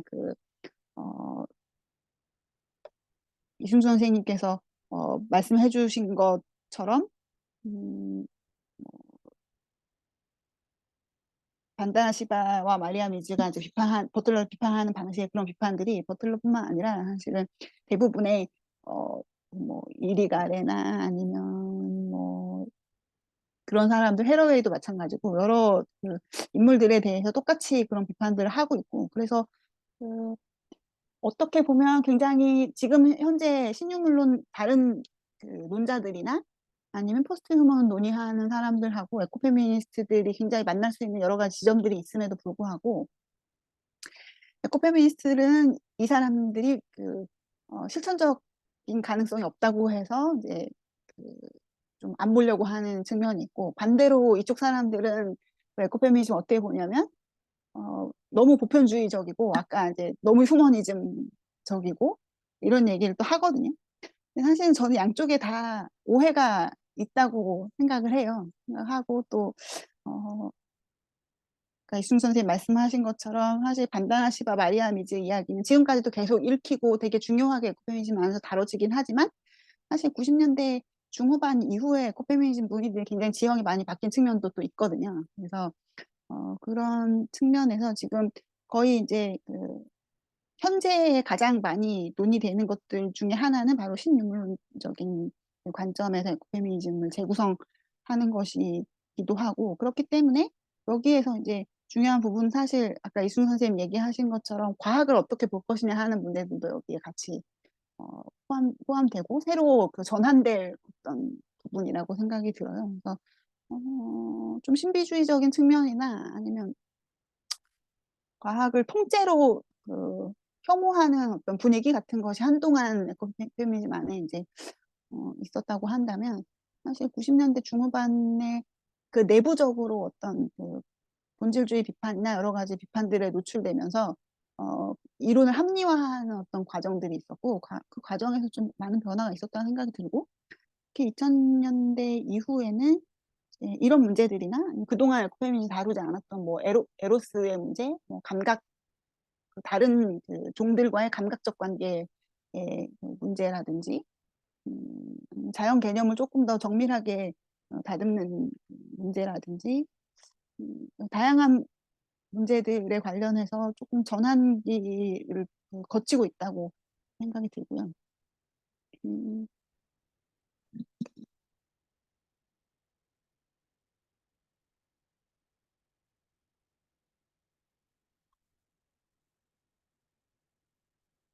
제가 횡설수설 잘 답변을 못 드리고 있어가지고 죄송스럽긴 한데요. 이 정도 일단 얘기할 수 있을 것 같습니다. 예. 제가 사연을 잘못 본 것 같아요. 하나 끝내고 그냥 하나 하고 있기 훨씬 더 나았을 텐데요. 예, 두 개를 한꺼번에 큰 질문을 막 발표자께 다 드려서 예. 아무튼 혹시 이승준 선생님, 그러면 혹시 더 이렇게 하실 뭐 질문들이 있을까요? 근데 제가 본 책의 에코페미니즘이라는 책인데 그 책의 기초에서 보면 오히려 황교안 선생님이 그 발표하신 내용은 그 사람들의 입장에서는 에코페미니즘을 너무 벗어났다고 생각할 것 같아요. 오히려 반대로. 그러니까 왜냐하면 에코페미니즘의 기본 정신을 이 사람들은 우선 자연과 여성을 뭐 강제적으로 근대 사회가 자연과 여성의 몸을 동질적인 것으로 파악을 했고, 그리고 그 동질적인 것으로 파악한 만큼 자연 착취와 여성 노동의 착취 혹은 재생산 노동을 착취해왔다. 이게 근본 문제의식인데, 그리고 이제 그러면서 구성주의는 인간주의적이기 때문에, 그러니까 자연의 역할을 축소시키고 인간에 의해서만 자연을 뭔가 형성할 수 있다라는 발상이 되게 인간중심주의적이기 때문에 반대한다라고 이제 구성주의에 대한 반발을 하고 있는 건데, 황정 선생님 얘기를 들어보면 오히려 이제 자연과의 교류 관계에서 인간과 자연과의 상호 관계가 자연을 어떤 형성할 수 있다라고 하는 발상으로 나아가는 걸 보고 오히려 우려를 표명할 것 같다는 생각이 들고, 그래서 또 신유물론에 대해서도 두 사람의 앞서 얘기한 그 에코페미니스트의 그 고전적인 입장에서는 되게 불만스럽게 받아들이지 않을까? 이런 생각이 듭니다. 굳이 그렇게까지 변형하면 그게 에코페미니즘이야? 이렇게 질문할 것 같아요. 저는 반대로. 예, 아무튼 그런 생각이 좀 들었습니다.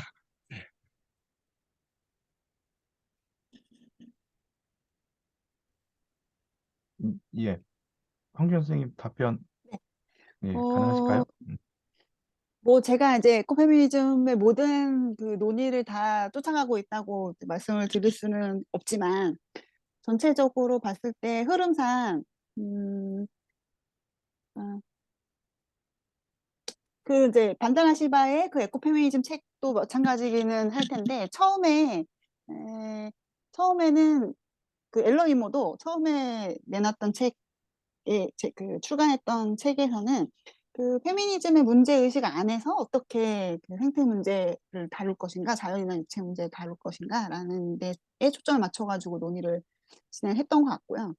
그다음에 이제 그좀더 좀 더 구체적인 쟁점들을 다루는 어떤 글들에서 이 말씀하신 것처럼 이게 그래서 에코인 건 알겠는데 어떻게 해서 페미니즘인가에 대한 의문이 들 수 있는 어떤 종류의 텍스트들을 어, 만들어내기도 하는 것 같아요. 근데 엘로이모뿐만 아니라 사실 이제 여러 에코페미니스트들이 조금 더 자기 연구를 진행하면서 음, 초점을 이제 한 군데에 맞추게 되면 점점 더 이제 그런 식으로 더 이렇게 사실은 에코페미니즘이라기보다는 뭐 환경윤리나 아니면 생태주의라고 그냥 불러도 무방할 어떤 어, 그런 텍스트들을 가지고 있는 것 같기도 하고 그다음에 어,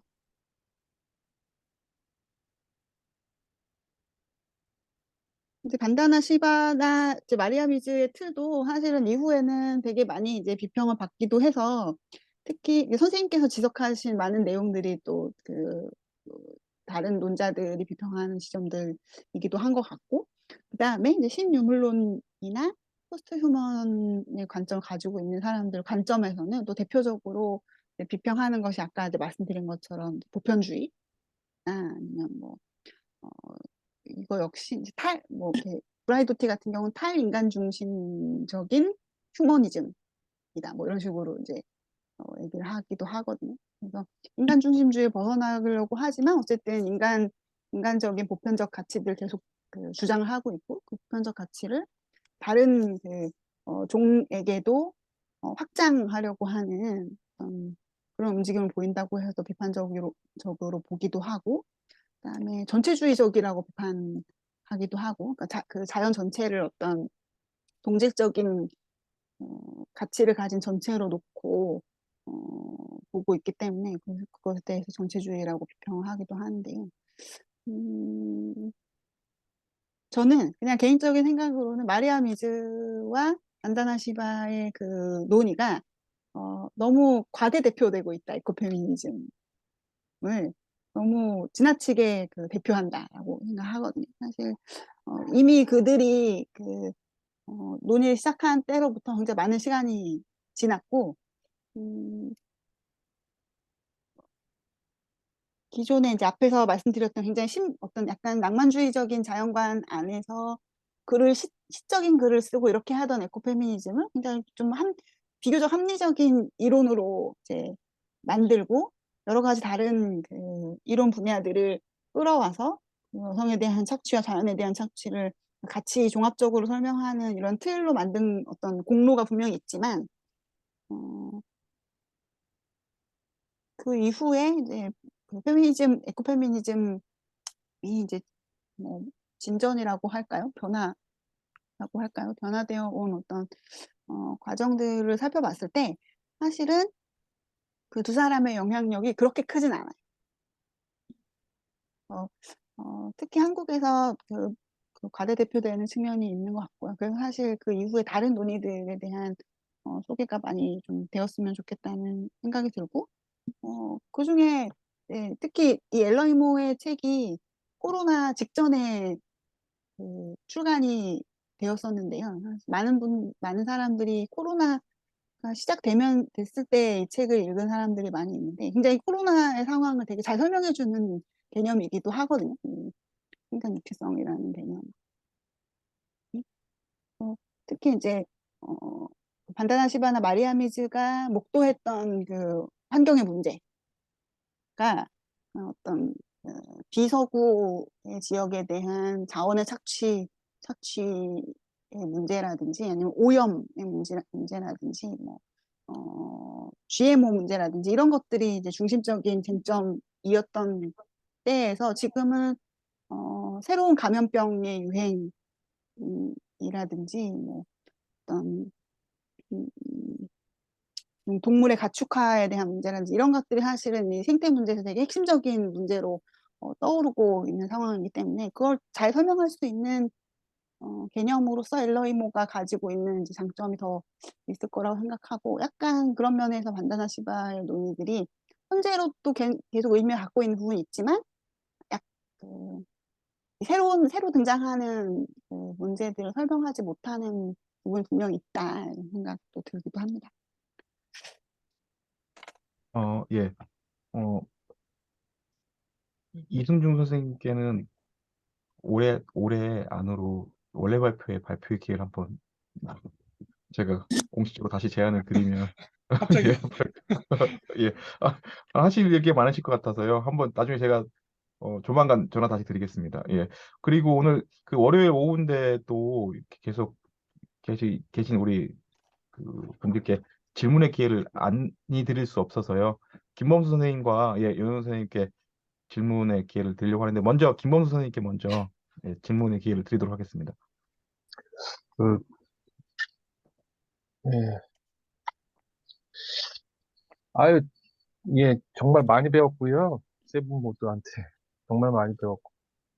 의례적으로 하는 게 아니라 제가 잘 모르는 분야라서, 예, 솔직하게 얘기하면 세 분 말씀 다 경청을 하면서, 저는 개인적으로 저기 하나부터 열까지 다 걸리더라고요. 문장 하나하나마다 거의 걸리는 수준으로. 이게 어떻게 이렇게 넘어가지? 왜 이렇게 넘어가지? 근데 저기 결정적인 거라고 생각하는 거, 가장 결정적인 거라고 생각하는 거, 황주영 선생님도 뒤에 부분에 쓰셨더라고요. 근데 지금 이 얘기가, 앨런 이모의 얘기가, 저는 더 근본적으로 첫 번째로, 이게 어떻게 코팸이냐, 이런 얘기 하셨는데, 저는 읽을 때마다 지금 그게 굉장히 걸렸거든요. 근데 더 나가서, 이게 어떻게 생태계에 대한, 생태 문제에 대한 얘기인가라는 생각마저도 들었어요, 심지어는. 더 근본적으로. 개념적인 정리를 하시면서 은근슬쩍 이게 지금 너무나 당연한 것이라고 생각을 하시고 전제되어 있기 때문에 삭제를 하신 것 같은데, 앨런 이모가 어떻게 해서 신유물론자있죠? 지금 얘기하는 횡단에 대한 얘기를 하고 있는 거는 알겠는데, 그 개념 자체가 어떻게 신유물론이라고 설명이 지금 전혀 안 돼 있는 상태인데, 그럼 어떻게 이걸 신유물론이라고. 그러니까 계보가 어떻게 되느냐. 족보가 어떻게 되느냐. 신유물론의 족보가 어떻게 되느냐, 얘가. 당장. 그리고 이 개념 자체가 어떻게 신유물론이라고 도식을 그려놓고 그냥 같은 등식으로 설명을 해놓고 설명을 할 수 있느냐. 이게, 이게 제일 많이 걸리더라고요. 설명 좀 해주시면 좋겠습니다.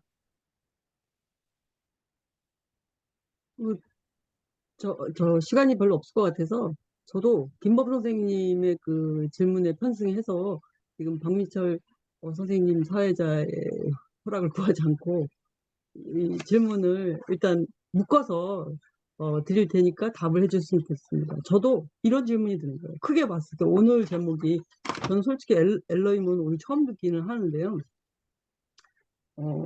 버틀러를 비판하고 또 아까 죽은 개 취급당하는 막스, 죽은 개 투 버틀러를 공격하는 맥락은 알겠어요. 근데 이 엘러이모라는 사람이 정말 그 김범 선생님 질문대로 에코페미니스트인가, 에코페미니즘인가, 본인은 이 엘러이머가 자기 나는 에코페미니스트야 이렇게 말한 적이 있는지, 또 신유물론이라고 얘기한다면 이건 아마도 유물론을 자기는 새롭게 버전업해서 뉴 이제 머티리얼리즘 이렇게 얘기를 하겠죠. 그리고 인터넷 찾아보니까 이제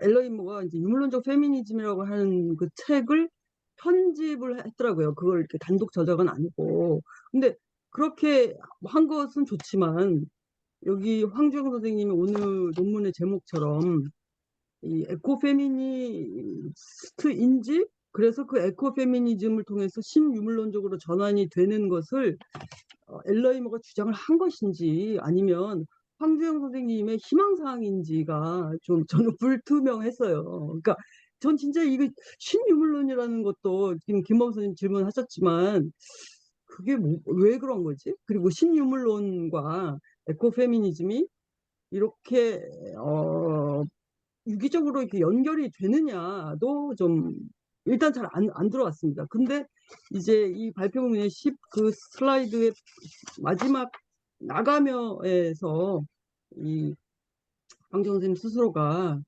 이것은 왜 생태주의가 아니라 에코페미니즘인가 이렇게 스스로 질문을 하셨어요. 아마 엘러이먼한테도 질문하겠죠.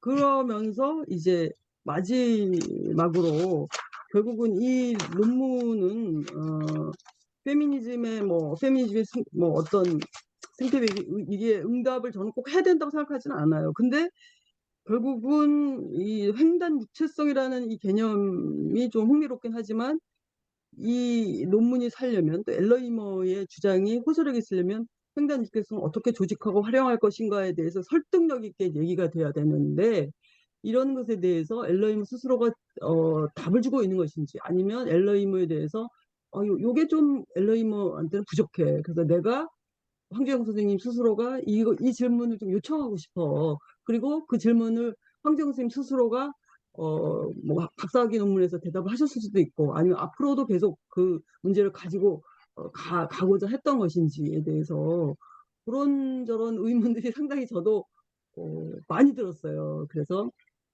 설명은 아까 이제 김범 선생님이 지적하신 대로 너무나 당연한 것이기 때문으로 전제를 하시고 논문을 이제 풀어가시긴 했지만 과연 그런가에 대해서 저도 이제 페미니즘 공부 오래 했는데 에코페미니스트와 신유물론의 어떤 만남 내지는 그 전환의 어떤 경로 이런 것들이 좀 설명이 돼야 되지 않느냐 잘 이해를 못해서 보충 질문 제가 좀 드렸습니다. 약간 좀 무모하게 질문을 하긴 했는데 네, 그렇습니다.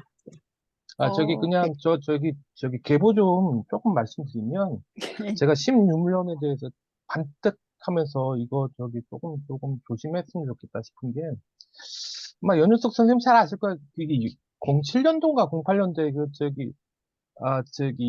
레비 브라이언트하고 뺑뺑 메이아스하고 뭐 브라이어드티하고 뭐 이렇게 모여가지고 세미나를 하면서 거기서부터 신유물론에 대한 얘기가 이제 그 대두가 되기 시작했거든요. 근데 그때 그 둘루즈 갑다리 그 얘기를 가지고 세미나를 하면서 거기서부터 새롭게 그 실제론에 대해서도 좀 나가는 부류가 이제 생겼고, 근데 그때 어쨌든 그 신유물론에 대한 기본적인 지금 아지가 떠지기 시작했거든요. 근데 제가 이 사람 오늘 처음 봤어요. 앨런이 뭐 말도 안 붙네요, 저도. 그래서 제가 딱 보니까 브라이어티가 그때 그 세미나에서 하면서 새롭게 합류했고 에코 쪽에서 그 파문을 던진 건 알고는 있어요. 그래서 이 사람이 앨런 이모가 난 누군지를 몰라서 어떤 계보로 이렇게 나왔느냐. 근데 개념 자체만 가지고서는 이거는 신유물론 도저히 될 수가 없다.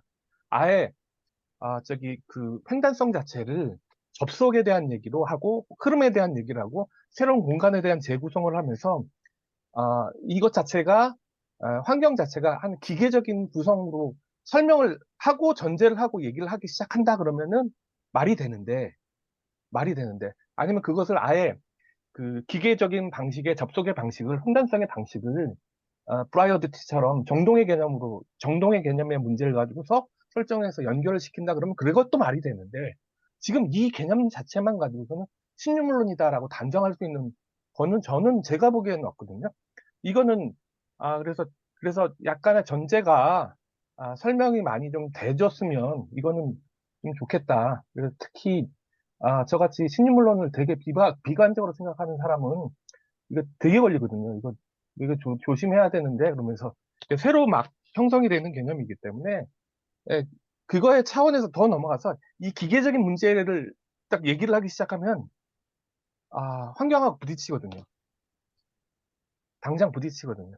그래서 이거 되게 조심해야 된다. 저는 개인적으로 이게 복잡한 얼타리가 있어서 전제가 있기 때문에 분명히 나왔을 텐데 그거 없이 딱 보면 이거는 충돌되는 모순되는 개념들이 계속 연결이 되는 근데 그냥 느슨하게 연결시켜 놓은 거지 결정적일 수가 없을 것 같다라는 생각이 저는 조금 들었습니다. 예.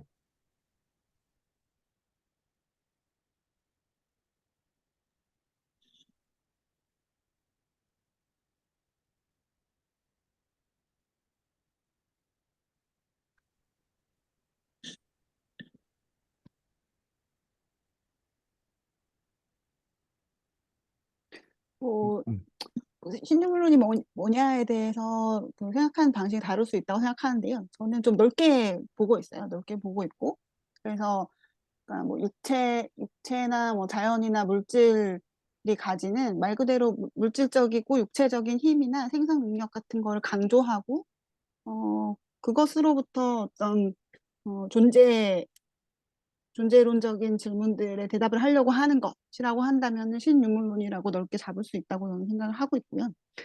그런 측면에서 이제 아까 이제 연육 선생님 그 말씀하신 거랑 합쳐서 이야기를 하자면 엘로이모는 자기 스스로 그 분명하게 에코페미니스트로 그 이야기를 하고 있고 이제 그 이론적인 뭐 자취들 뭐 이런 것들도 에코페미니즘 안에서 계속 그 논의를 해온 사람이라고 할 수 있고요. 그다음에 본인은 이제 특히 그 오늘 소개해드린 그 말살 흑이라는 책 안에서 이제 브라이도티, 그다음에 뭐 그로스, 뭐 해러웨이 이런 사람들 이제 언급하면서 그런 그러니까 페미니즘 안에서 신유물론 혹은 포스트 휴먼 논의에 참여하고 있는 페미니스트들과 기본적인 그, 목표나 관점은 공유하고 있지만 조금 더 뭐랄까 뭐 생명의 개념 같은 것을 너무나 뭐 예를 들어서 비인칭적 그 생명 이런 식으로 개념화하는 것. 그러니까 딜레즈를 그 기반으로 해갖고 그로스나 브라이도티나 다 이야기를 하는데 그런 식의 생명 개념이 윤리적으로나 정치적으로나 너무 무책임하다. 그래서 그 부분에 있어서 책임질 수 있는 어떤 책임에 대해서 논의할 수 있는 그, 어, 이론 틀이 필요하다고 보는 것이고 그 이론 틀로 제기한 것이 이제 횡단 입체성이라고 할 수 있을 것 같아요. 그래서 다른 곳에서 이 이야기를 했을 때 이 횡단성 개념 혹시 갓다리한테서 온 거냐고 하는 질문을 받은 적이 있는데요. 그런 언급을 한 적은 없고요. 이 사람 횡단성 개념에 대해서 그렇게 이야기한 적은 없고 제가 읽었을 때는 훨씬 이제 생물학적인 개념이라고 받아들였어요. 실제로 생명체들이 몸들을 통해서 몸들 사이에서 물질과 에너지를 기본으로 해서 상호 관계를 맺는 그 관계들 그리고 그것들이 이제 생태계를 구성하는 어떤 기본 단위가 되는 뭐 그런 것에 대해서 얘기하는 거라고 생각이 들고요.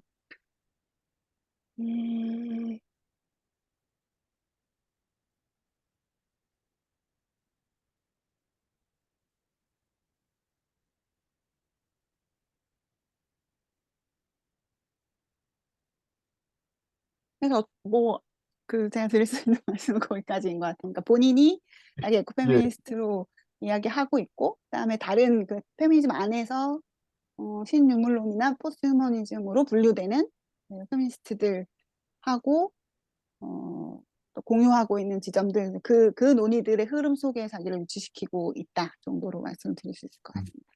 예. 지금 신유물론 관련해서 한철원 내에서도 스터디 그룹이 있는 걸로 제가 들었습니다. 그래서 열심히 신유물론 관련된 연구들을 몇 분의 연구자들이 모여서 같이 세미나 하고 계시다고 들었고요. 어, 다음 달 원래 발표회가 4월 원래 발표회가 들레즈 이미지 윤리학이 주제인데요. 김범수 선생님하고 연우 선생님은 4월에 그렇게 얘기하시면 되는데 오늘 3월부터 이렇게 예열을 막 분위기를 뜨겁게 해주셔가지고 4월 달에도 꼭 4월 달에도 꼭 와주시길 부탁드리도록 하겠습니다. 4월 달에는 들레즈 이미지 딱 두 분 전공이 들레즈시잖아요. 예, 아무튼 오신다고 하니까 두 분 선생님 꼭 그때도 와주시고요. 오늘 이렇게 어려운 주제라기보다 흥미로운 주제를 한철원에서 최초로 처음으로 이제 부탁드려서 해주셨는데요. 앞으로 이 논의가 계속 이어질 것 같습니다. 지금 올해 한철원에서도 이번 말고도 한 두 번 정도 더 생태 페미니즘 또는 페미니즘 아니면 생태주의 이 얘기들을 좀 더 하려고 하거든요. 그때 황주영 선생님도 그다음 이승훈 선생님도 주연 선생님도 다시 한번 뵙기를 예 다시 한번 청하도록 하겠습니다. 오늘 일단은 발표해주신 그리고 질문에 답변해주신 황주영 선생님께 다시 한번 큰 박수 부탁드리도록 하겠고요. 그 다음에 같이 이제 토론해주신 이승윤 선생님과 주연 선생님께 다시 한번 또 박수 드리도록 하겠습니다. 그리고 오늘 참여해주신 연우 선생님과 김모 선생님께 또 감사 인사드리고요. 다음 달에도 꼭 다시 예, 뵙도록 하겠고 서영화 선생님께서 사정상 늦게 카메라 못 켜고 참여해서 미안합니다라고 해주셨습니다. 예, 그러면 예, 이렇게 끝내고 다음 달에 또 뵙도록 하겠습니다. 황주현 선생님과 이승윤 선생님께는 다시 제가 전화 드리도록 하겠습니다. 감사합니다. 끝내겠습니다. 감사합니다. 수고하셨습니다.